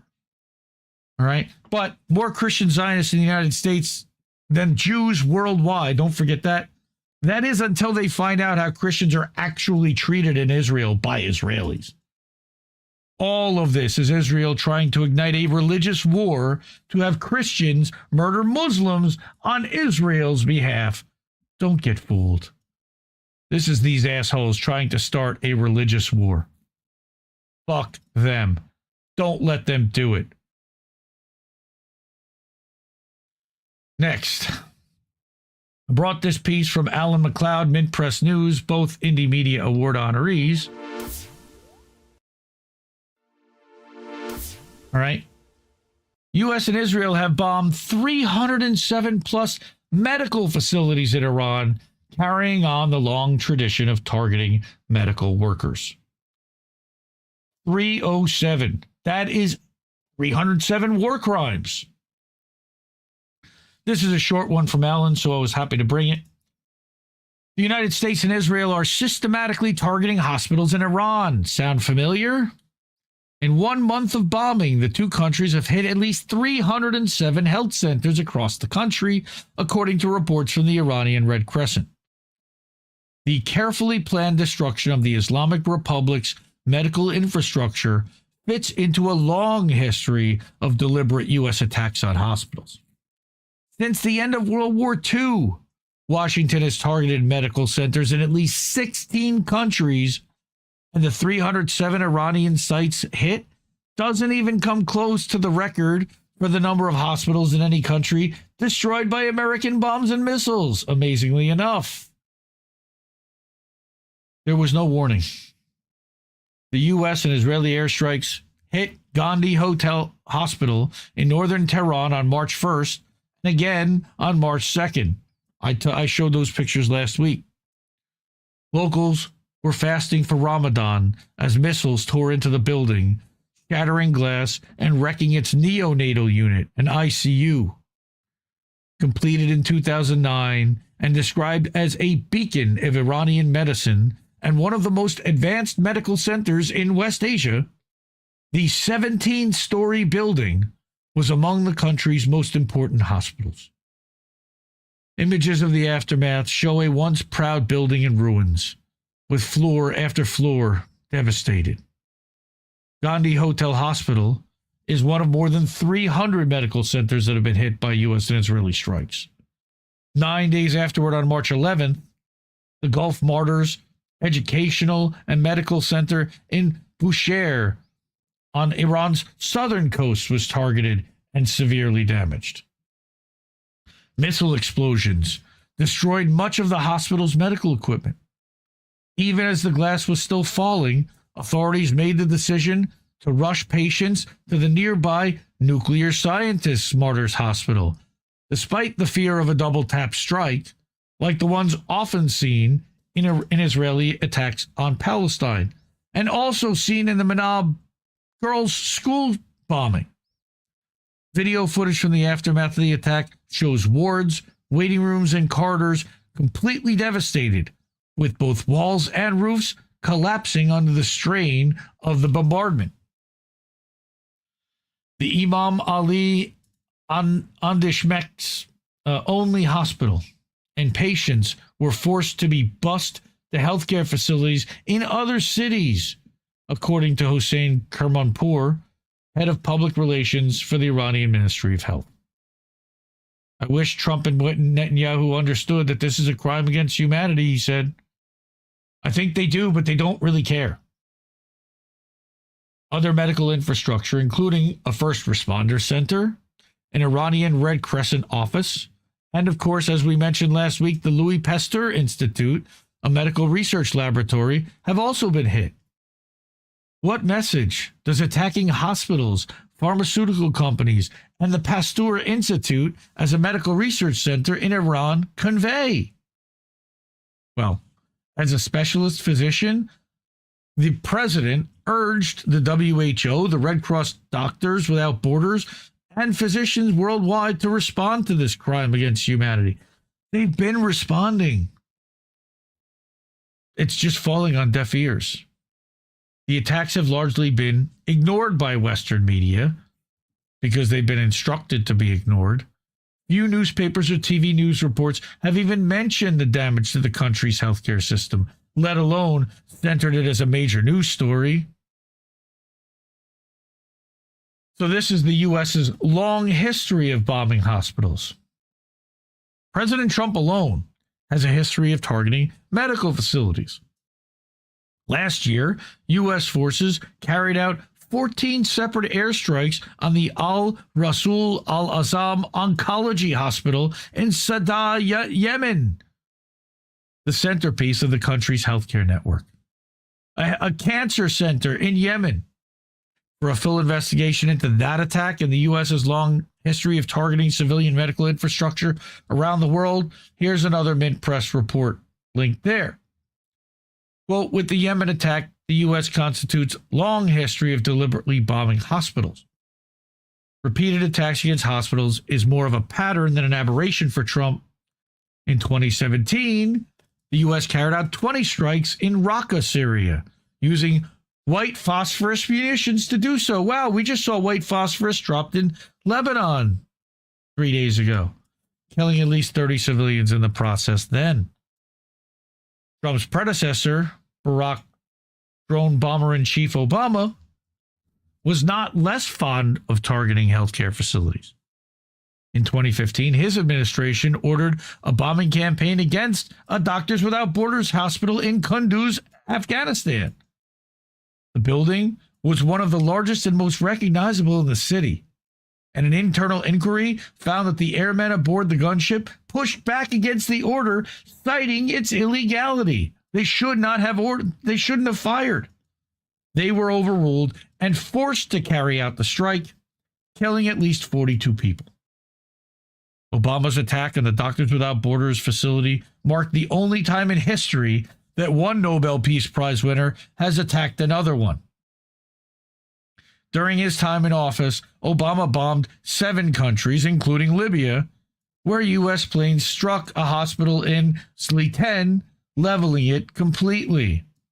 What difference does it make, right, Hillary? At least 11 people were killed in that operation. Murder. Perhaps no nation on earth has felt the impact of American power in the 21st century as badly as Iraq. Successive administrations attacked critical infrastructure there, including in 2003 when President Bush bombed the Red Crescent Maternity Hospital in Baghdad. While many were killed in the strike, the real death toll, as UNICEF noted, was far higher, as with no medical care, maternal mortality rates spiked after the attack. Sounds like Gaza. The 1990s is often remembered in the West as a time of peace. Yet President Clinton used the period to target medical infrastructure in 3 separate countries. In Yugoslavia, U.S. planes bombed a number of hospitals, dropping now banned cluster munitions at a facility in Nice, killing at least 15 people. Then you've got Mogadishu. In Somalia in 1993, U.S. soldiers carried out a mortar attack against the Digfair Hospital in Mogadishu, destroying the building's main reception area. They then proceeded to bomb the journalists attempting to cover the incident. I believe that's Black Hawk Down. Meanwhile, in Sudan, Clinton ordered a hit on the Al-Shifa medicine factory in Sudan. 14 cruise missiles pounded the plant, turning what had been the largest producer of medicine in the country into a pile of twisted metal. The German ambassador to Sudan estimated that without the antibiotics, anti-malarials, and other drugs it produced, the true death toll of the strike was in the tens of thousands. Few Americans even know about this incident. The 1980s were a dangerous time to be a doctor in a country designated for regime change. The U.S. invaded Grenada in 1983 in order to put an end to the socialist revolution on the Caribbean island. Now, that also was to deflect from the Marine barracks bombing in Beirut in 1983. In the process, it bombed the Richmond Hill Mental Hospital, killing dozens. In El Salvador, U.S.-backed death squads flying an American aircraft stormed the hospital in San Ildefonso, killing 5 people. Paratroopers also kidnapped, raped, and tortured the staff, including French nurse Madeleine Lagadec, causing a major diplomatic incident. Right? Between 1981 and 1984, at least 63 health centers in Nicaragua were forced to close due to attacks from U.S.-backed trained Contra death squads. That's the Noriega people, whom President Reagan labeled the moral equivalent of our founding fathers. Right. The most well-documented case of U.S. attacks on Vietnamese medical infrastructure occurred in December 1972, when American planes dropped over 100 bombs on the giant Bach Mai Hospital in Hanoi, killing at least 28 staff and an unconfirmed number of patients. During a congressional hearing on clandestine activities in Laos and Cambodia, lawmakers were told that bombing of hospitals in those countries was quote-unquote routine. To this day, Laos remains the most bombed country in history. You never even hear about Laos. North Korea, however, suffered the brunt of American attacks. In the course of the Korean War, the U.S. military destroyed an estimated 1,000 hospitals through bombing, as entire cities were leveled. Again, sounds familiar. Professor Bruce Cummings, America's foremost expert on Korea, estimates that the U.S. killed around 25% of the entire North Korean population in a 3-year period. Crazy. Now we get to the Israeli crimes and American dreams. Israel is, of course, no stranger to bombing hospitals. Virtually every health center in Gaza has been damaged or destroyed multiple times.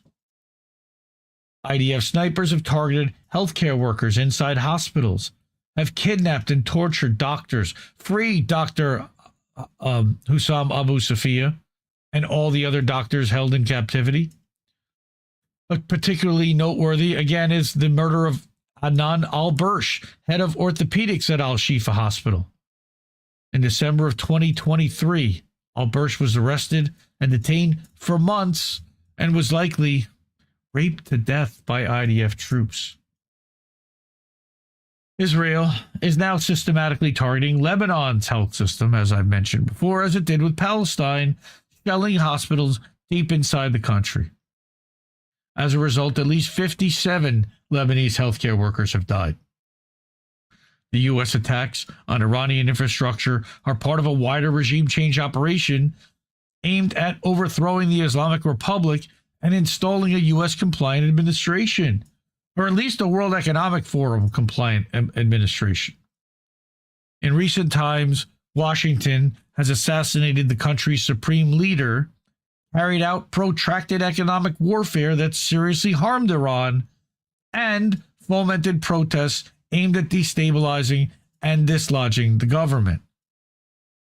It's done all three of those things in 2026. Trump also confirmed that his administration smuggled arms to Kurdish groups and to protesters leading the recent anti-government demonstrations, a key one factor in the violence that erupted. Thus, while systematic U.S.-Israeli attacks on Iranian hospitals are shocking acts, they fit into a clear pattern stretching back over 80 years. As cataloged here, the United States has bombed healthcare infrastructure in at least 16 countries since the end of World War II. Hitting hospitals may be a war crime, but it seems to be as American as apple pie. And shout out to legendary Indie Media Award honoree Alan McLeod over at Mint Press News, both also Indie Media Award honoree. Mint Press is in the middle of a fundraising drive. We talked in December about their fundraising. They did an Indiegogo campaign where it got frozen with $51,000, suspended, and then they returned the money to everybody. So they had to start all over, and they really needed that money. They recouped about $30,000 of it, I believe. You can still go to the Mint Press News website, click on Support NPN, and donate and donate right here. Okay. They need to raise $300,000 by May 1st to keep the operations moving forward. And they really need your help. That's Patreon, okay, or send a check, Bitcoin, okay, or become a sustaining member here and put in a credit card or whatever. Okay. I interviewed Alan McLeod earlier this year at INN One-on-One. You can catch that over at INNnewsletter.com. But I thought it was really important to showcase that. I also wanted to mention one other thing, that not only are we hitting health centers, and we've now documented a long history of hitting health centers, all right, we're also hitting schools. also the pattern that Israel had attacked Gaza with. And they blew up every university and school in Gaza. And anytime there was a school, they would bomb that and call it a Hamas target because they don't want the kids being educated at all. So I went to Truth Out for this one. Indie Media Award honoree. U.S.-Israeli strikes on Iran's universities signal higher education is also no longer off limits. So even if the ceasefire held, which it didn't, and the war came to an end, Iran's academia will bear great costs and long-term impacts. And that is a photo of the Shahid Beheshti University seen destroyed after a missile strike on April 4th. Throughout their war on Iran, the U.S. and Israel broke many norms of military engagement, such as systematically targeting academic institutions in Iran. Universities became a major casualty, and explicit acknowledgments by Israeli leaders and some U.S. public figures clarified that these institutions were not collateral damage, but rather intended targets. It's also a war crime. There are no definitive figures as to the number of higher education institutes targeted. But Iran's science minister, Hossein Samai-Saraf, has said that more than 30 universities have already been bombed. It's truly unbelievable that in the 21st century, in the age of human rights, in the age of international law and international humanitarian law, civilian locations and civilians are being targeted. This person naively told reporters upon inspecting the ruins of the Laser and Plasma Research Institute at Shahid Beheshti University in Tehran. Had they not been watching what was happening in Gaza the last 3 years, in the West Bank, in Lebanon, in Syria? It's regrettable that our adversary has gone back to the Stone Age rather than us coming from the Stone Age, he said, a reference to Trump's infamous threat against Iran.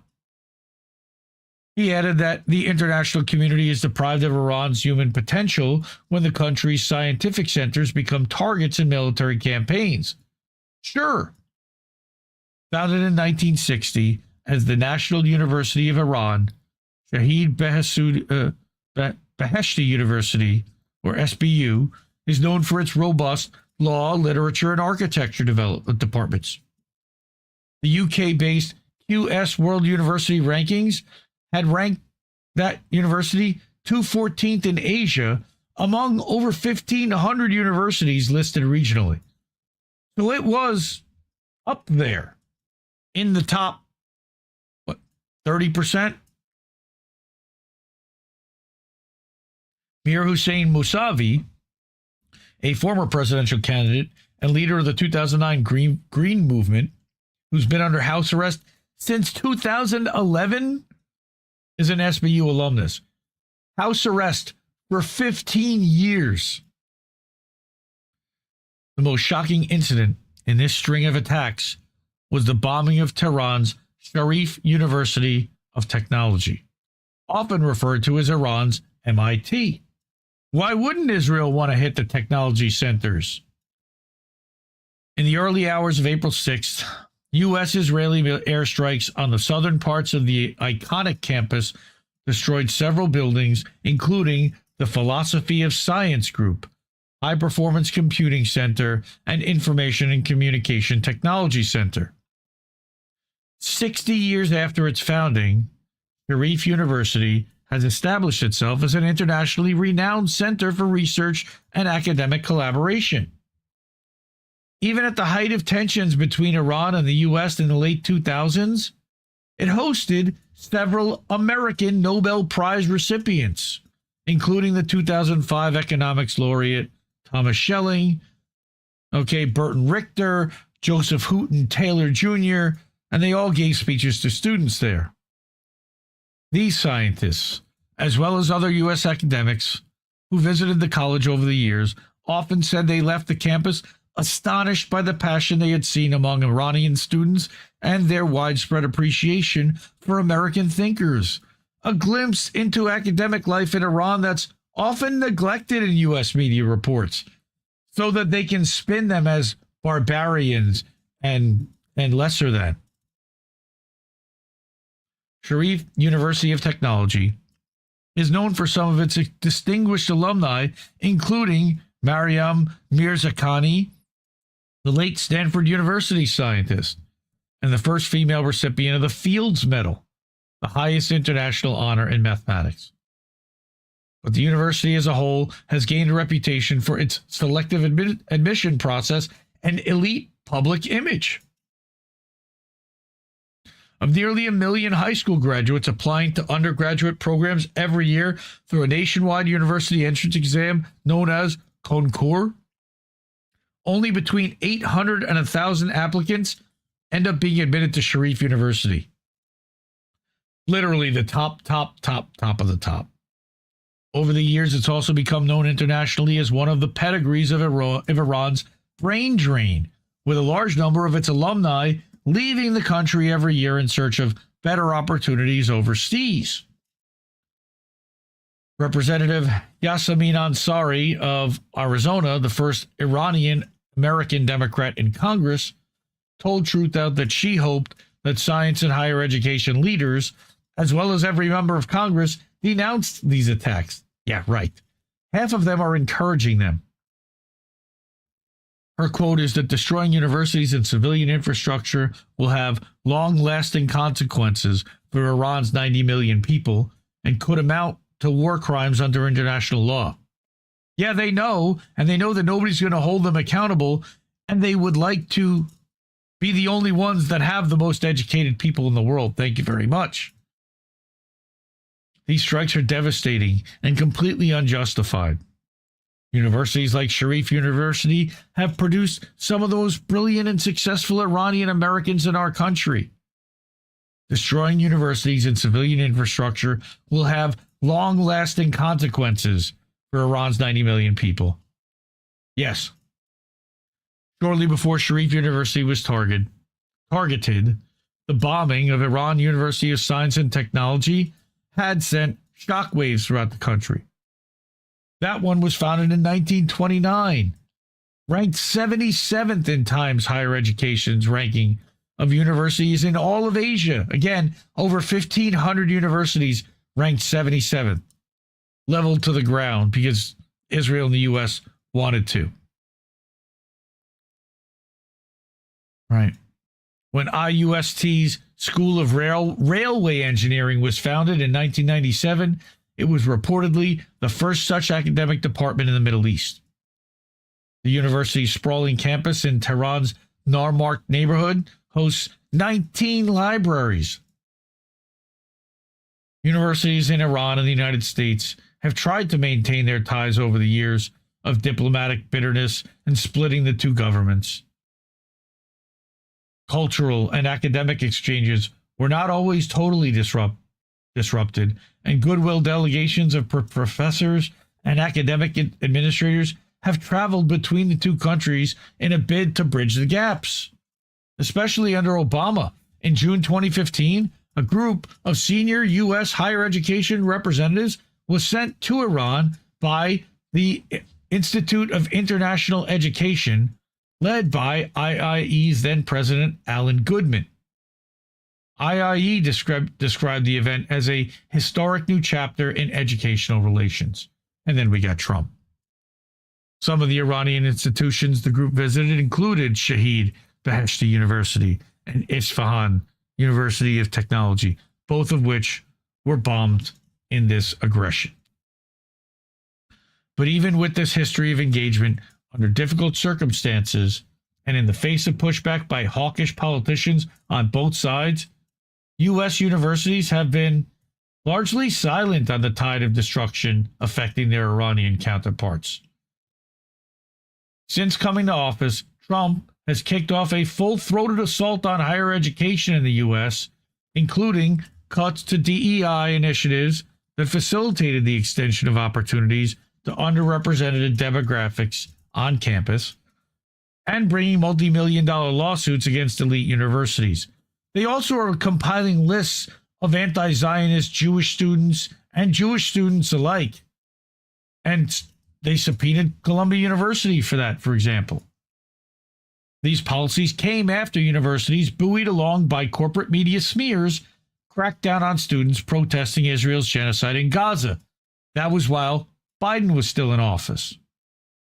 Pressure from the Trump administration, coercing academic institutions into compliance, has likely played a role in the lack of student-led resistance against the U.S. government's war of aggression in the Middle East.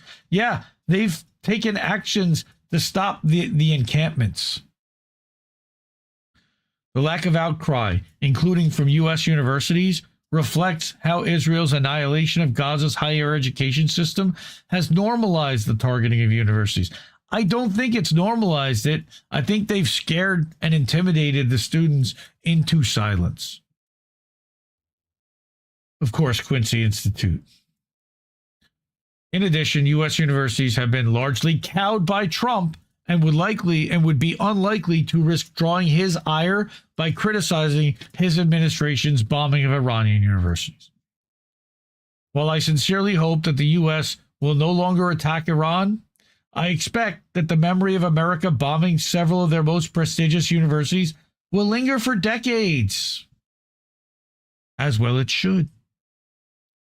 Alumni and former affiliates of the attacked Iranian universities, many of whom now work abroad, took to social media to recount their memories of studying at the prestigious institutions. It's almost like rubbing salt in the wound in a way. There have been some expressions of concern from student groups and nonprofits, but world leaders and international organizations have largely been silent. In a statement on April 8th, Oxford Iranian Society condemned the attacks, as well as other U.S.-Israeli airstrikes on Iran's civilian infrastructure, such as medical research centers, which are considered to be war crimes. It's like the lowest hanging bare minimum to condemn people for committing war crimes, and they can't even fucking do that. This is a bitter and unforgivable cruelty in seeing these universities, centers of learning, debate, and resistance to authoritarianism, reduced to ruins by those who claim to come as liberators. We stand in solidarity with the students whose education and lives have been upended by both violence from abroad and tyranny at home. Truth Out reached out to the UN Cultural and Educational Agency's senior leadership team for an interview. UNESCO declined to comment and instead referred us to a brief statement, a strongly worded letter, in which it expressed its grave concern over recent developments affecting higher education institutions in the Middle East, basically passing the buck. The statement doesn't include any specific reference to the attacks on Iranian schools, or any other country for that matter. It's just vague booking. Iranian universities have often been the scene of dynamic student debates and have served as a space for interrogation of government authorities. Every year, on the first day of school year in mid-September, Iranian presidents would visit one of Tehran's top universities and give speeches to large crowds. We do that at our commencement. They do that on the first day of school. They also listen to the remarks and answer the questions of a select number of student speakers, and in some cases are exposed to caustic words from the podium. Imagine them doing that to Trump, confronting him to his face. University students. It's likely that by appearing on campuses typically more hostile to the government, these politicians hoped to create a public impression of their tolerance and fair-mindedness. Still, they've had to run the gauntlet of opprobrium by unapologetic students. On other occasions, Iranian students have shown their resistance in more audacious ways. In December of 2006, former President Ahmadinejad visited Amir Kabir University of Technology to address the university community. The event was disrupted on multiple occasions when students in attendance chanted slogans such as "Death to the Dictator" and burnt Ahmadinejad's portrait. I wonder if that was a CIA-led coup as well. Student supporters of Ahmadinejad countered by chanting revolutionary slogans, and the former president was forced to take long pauses several times in the tense atmosphere. Eventually, his security team used stun grenades to contain the crisis. Here's another lecturer at Royal Holloway University in London believing that turning schools into military targets could lead to fear, interruption in research, weakened academic networks, and stronger incentives for the most mobile faculty members and students to leave, all of which would be goals of the United States and Israel. The scholastic framework, similar to Gaza, is particularly relevant here as the systematic destruction of education and intellectual life, not just through buildings being bombed, but through the erasure of entire academic ecosystems, such as students, scholars, research, libraries, and the conditions that make knowledge possible. Media reports documented Israel's destruction of all 12 universities in the Gaza Strip in just the first 100 days of their genocide there. At least 87 public libraries and archives, including the Central Archives of Gaza, were bombed, and more than 97% of schools have been damaged or destroyed.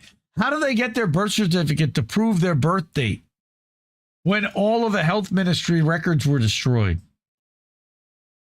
Therefore, even limited or symbolic strikes at universities carry disproportionate significance. They signal that higher education itself is no longer off limits, nor valued in those countries. And what is Iran doing to defend their universities? Iran's academia will bear significant costs even if the ceasefire holds and the war comes to an end. I'm not blaming Iran. I'm literally asking what they're doing to defend these universities. In a country where education is one of the main pathways to success, especially for women that make up nearly 60% of university graduates, the long-term repercussions are expected to be grim. Remember, they repress women there, but nearly 60% of the university graduates are women, so tell me how badly they treat women there. Despite some of the policies of the Islamic Republic, including the dismissal of students and professors for political reasons, the relatively low tuition fees, and the commitment of faculty members has allowed nearly 5 million students to graduate annually. And with over 339,000 graduates in STEM, Iran ranks 5th globally. So basically, we see the Oracle, Larry Ellison, Israel, see that as taking out potential competition also. After the war, the government's shrinking budget due to reconstruction, rising inflation, and continuing sanctions will probably lead to lower rates of investment in higher education.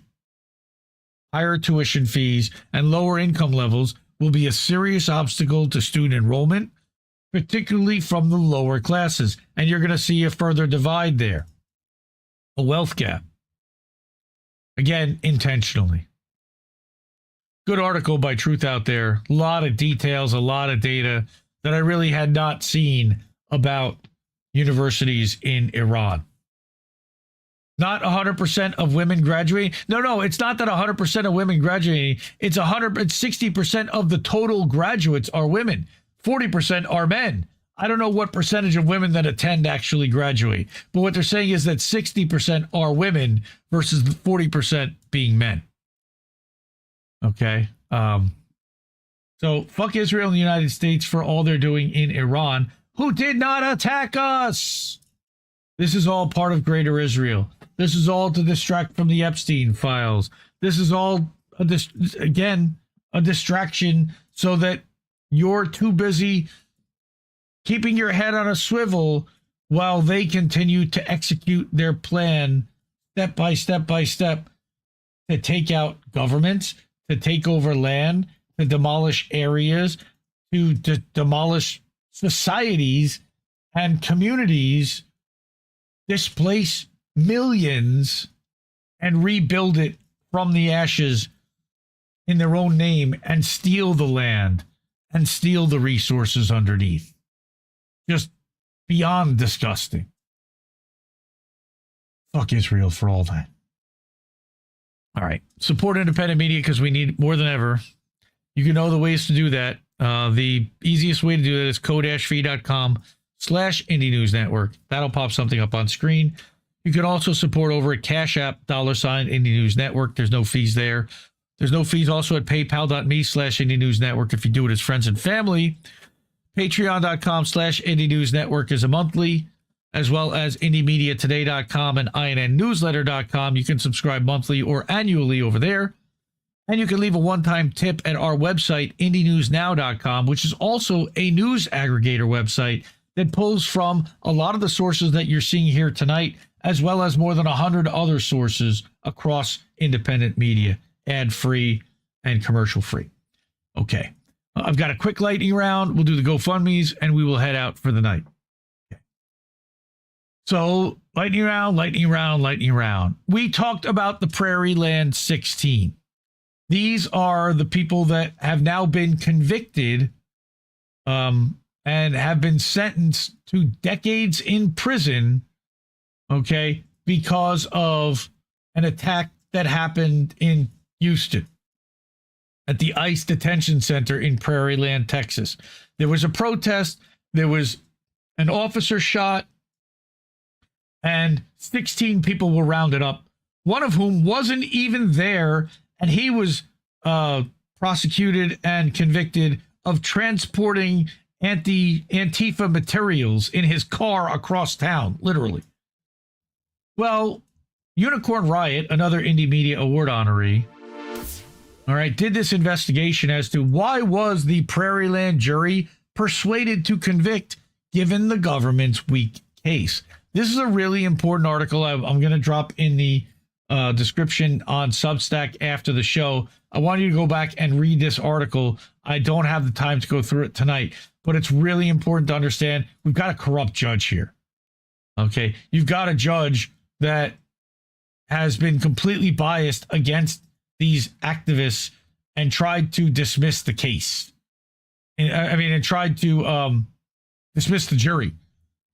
All right, juror misconduct is alleged. There was allegedly a fight between jurors in the jury, in the deliberation room, indicating that it was not a unanimous consensus, but yet somehow it was.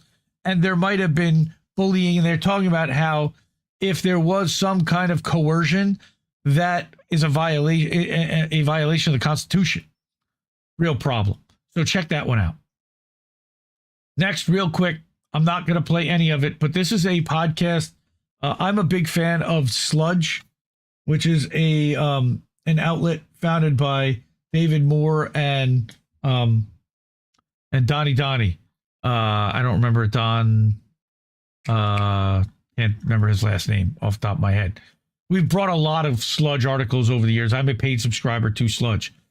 They don't do very many podcasts. I actually invited them to do a one-on-one with me because I wanted to know, how do you do this? How are you so consistent? How do you chase the money? Well, they sat down with RJ Eskow. So if you're interested in listening to one of the founders of Sludge talk about the $1 billion primary that's coming up for 2026 and talk a little bit about Sludge, I encourage you to do that. There's also a full transcript of the interview published here at RJ Eskow's Substack, www.zerohourreport.com.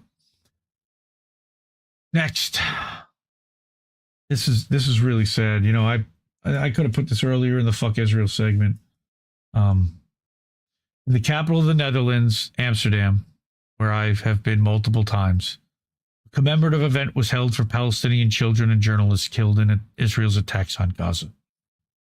In Amsterdam's central Dam Square, photographs and names of journalists who lost their lives in Israel's attacks were displayed, while thousands of children's shoes were also left in the square. And I wanted to play this video. I didn't want to play the music, but I did want to play the music, the video, which is haunting.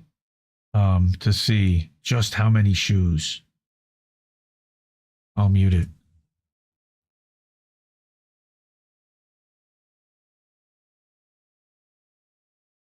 I've partied there. I've met friends there.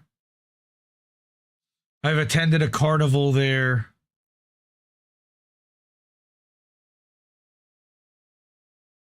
Madame Tussauds is right across the street.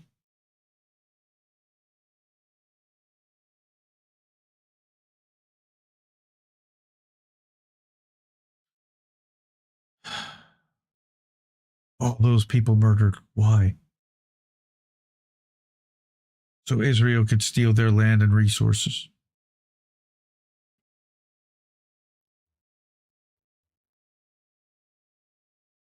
I love Amsterdam. You've been there 10 times. I love that place. And I love the people there. So I wanted to bring that. And I wanted to bring one other Truth Out article from another Indie Media Award honoree, not just Truth Out, but Sharon Zhang, who I still think is the best writer over at that outlet. Trump administration fires judges who blocked deportations of Ozturk and Mandawi. I think they're talking about Zohran Mandami. Not Zohran. What's his name? Mahmoud Khalil as well. Over 100 immigration judges have been fired by the administration in Trump's second term. Bet you haven't heard that. That was a number I was shocked to hear. 100 immigration judges. Of course, the ones that would actually side with the immigrants. Finally, I mentioned IndieNewsNow. This is the website. I'm going to give it a refresh. Again, it refreshes 24/7 with new articles as they are published in real time. Our friend, the dissident at 307.substack.com, he just published an article about why the U.S.-Iran negotiations failed. Mike Elk over at Payday Report about the LAUSD school district, LAU school district won a contract with a 24% increase over time.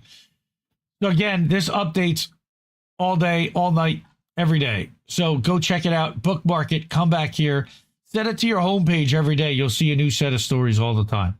And keep scrolling. It just goes in an infinite scroll. Keeps going and going and going. Like the Energizer Bunny. Okay, so that was our lightning round. Support independent media because we need it more than ever. Those are the ways to do it. Those are the people who've already done it. Best way is Cash App, $ Indie News Network. Ko-fi.com/Indie News Network. PayPal.me/Indie News Network. Patreon.com/Indie News Network. At the website I just showed you at IndieNewsNow.com, you could actually keep the news free and leave a tip. Or you can go to IndieMediaToday.com or INNNewsletter.com. Okay, real quick, I want to get to the GoFundMes. We're going to talk about Natalia. I did cover that story last week of the scribblings that Anthony, our friend Cowboy Kitty, had written down while he was speaking on the phone to Natalia. Go back and watch the clip. It was actually put out earlier today as a clip on INN at YouTube, as well as this morning over at IndieMediaToday.com. But I went through the notes and the torture that Natalia is currently suffering right now in Macomb County, Ohio. She's sitting in an ICE facility. She's been there for more than 9 months pending appeal. She has asylum in this country. They want to deport her anyway back to Ukraine, where she fears for her life. And she needs help. She needs money to fight this. And she has a daughter here. So anything that anyone can do to help, I'm going to drop the link to the campaign in all the chats. So if everyone has a couple of bucks, it would really help and mean a lot if you could support that. I translated everything from her sisters is what you said there. I don't know what that means, but anyway, So that's Natalia. Yeah, wrong place at the wrong time. She got pulled over, and they thought that there was a registration issue. Turns out there wasn't, but they impounded the car and arrested her, and she's been sitting in this ICE detention facility where she's the only person who speaks her language, apparently. We learned that last week. And that the guards are all white and Latino, and that there are no translators, so nobody can speak. I'm guessing she speaks some English, but I could be wrong. The other GoFundMe that we were going to talk about is Justice for Aspen. We've been talking about this case for close to a year now. Aspen, about last year, went to a music festival in Florida as a passenger in somebody else's RV, a friend of a friend. On the way back from that festival in Florida, they were pulled over in Georgia. The Georgia State Trooper emptied the car, searched the car, and found mass quantities of drugs that they then charged everyone in the vehicle with trafficking. Aspen didn't even know that the drugs were in the vehicle.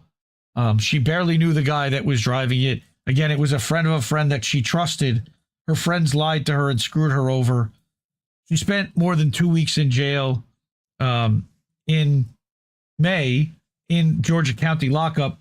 Dissent and Bloom wrote a beautiful article about Aspen's case, detailing just how bad it is in a Georgia facility after interviewing them and doing her own investigation. I did a live stream fundraiser as well as a one-on-one with Aspen and her mother, Halo Benson. They were both Assange activists in Oklahoma for years, fighting the fight for free speech. And we've done our best to try to raise money to fund her defense and her living expenses and experts to try to keep her out of jail. She's facing decades in prison for a crime she did not commit. I mean, if this were my kid, I don't know what I would do. So I'm going to drop the link to the link tree that has links to everything you can do to support and help and learn about Natalia's case, about Aspen's case, and help her out. Finally, we're going to talk about a little bit about our friend Shanda. That's Aspen's GoFundMe. But Shanda, of course, we know, lost her fight on April 2nd against cancer. Fuck cancer. So her GoFundMe is still open in order to help with expenses. So if you're able to and of means, please give a couple bucks to her family there. If not, we have created something with our friends at Big Frog, and thanks to the Zago brothers illustration that he made for the Indie Media Awards, which we commissioned 2 years ago. We have created the Shanda Masta Fuck Cancer collection at the Indie News shop. So now you can purchase a shirt with Shanda Masta's name and her years in 1974 to 2026 on a t-shirt, on a hoodie, or on a tank top. I believe we're also going to be adding in stickers and a women's tank top as well. Maybe even a crop hoodie, but all the proceeds, any of the profits that from here would go towards to Shanda's family for expenses. And then once, after an amount of time, we would then start giving that money to cancer research instead. I think this is something that Shanda would have wanted, and she would have been honored to have a shirt given, in the proceeds for expenses and research. And we love her and we miss her terribly. And because of that, our friend Oz has actually put together a Google Doc because he's assembling a memorial video. The plan is to have a live stream at 10 o'clock on Saturday night, April 25th, which is their normal time slot for Beauty and the Boomer. He's been pulling together material for a memorial video, which will run during that time slot. I don't know if there's also going to be a live stream, but this is a form where you can put your name, email, upload videos, photos, share memories, and have that included in the video. So I'm going to put that link here in in chat as well for anyone that wants to contribute. I will also include these links in the Substack for the links after the show's over. But again, remember, this is the Zago illustration featured on the shirt. Shanda was a Indie Media Award honoree for her outstanding podcasting and live streaming abilities. And she's, again, terribly missed. Okay. Yeah, so that's what I had for tonight. Tear-jerking episode. Yeah, I agree. It would be a it's going to be a tear-jerking episode. It will remind me a lot of the night we lost her. The day that Oz announced it, and we ran a live stream of my last one-on-one. Maybe he's going to take parts of that. I don't know what he's doing, but he said it's been kind of gut-wrenching to put all that together. I can't even imagine. But yeah, that's really what I had for tonight. I mean, it ran just as long as I hoped it would. I love you all, and I'm so glad you're here with me and doing this every week. Karen, I would not put your email on screen. No, I hope not. But thank you for sharing that. No, I'm not going to put that up on screen though. All right. So, I guess, yeah, that's it. I'm out of here for tonight. Support independent media because we need it more than ever. I love you all. See you next Tuesday. Take care of each other, everyone. Night. No! We just fucking lost the stream!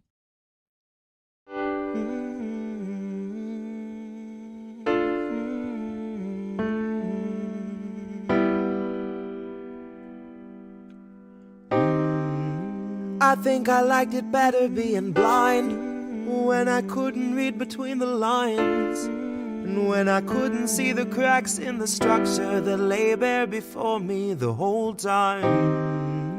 I think I liked it better back when I suspended disbelief and swallowed pride. I thought I knew the difference in the red from the blue, but they both bleed us so dry. They both bleed us so dry. My favorite songs don't hit the same way. I get to the end of a 4-minute track and I'm only looking back thinking, what did they actually say? So I guess this isn't such an awful place. Is that what you want me to say? You prove it's possible to sleep for days, and I still think you're right here awake. The cost of living isn't much to me, but God, it's so hard to say. And when they told you everything was safe, were you safe?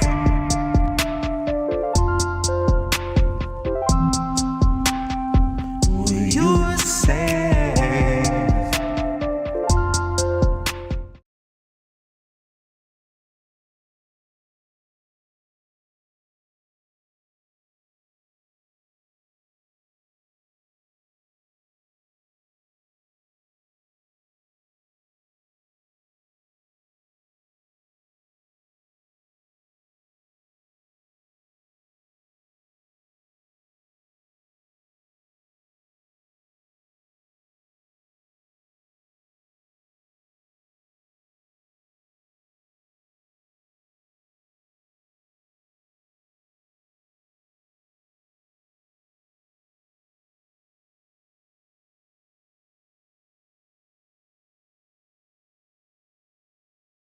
Being forced awake, I know they wrapped you in the warmest chains, and I know they're so hard to break.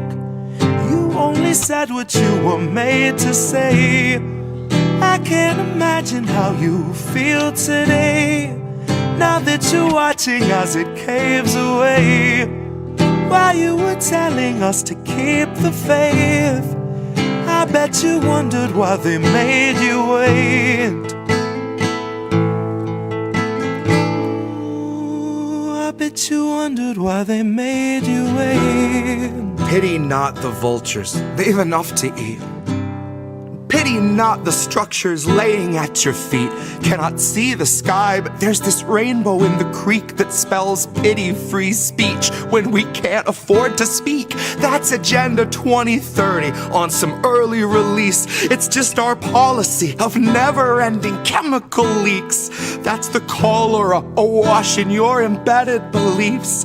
It's the billionaires who tell you what you'd better believe. And sugar, if you don't agree, then that's what we call extreme. Now if that isn't fascism, I'm going back to sleep. Cause words have lost their meaning and I'm trapped inside a dream where we turn the gears while living in the spaces in between.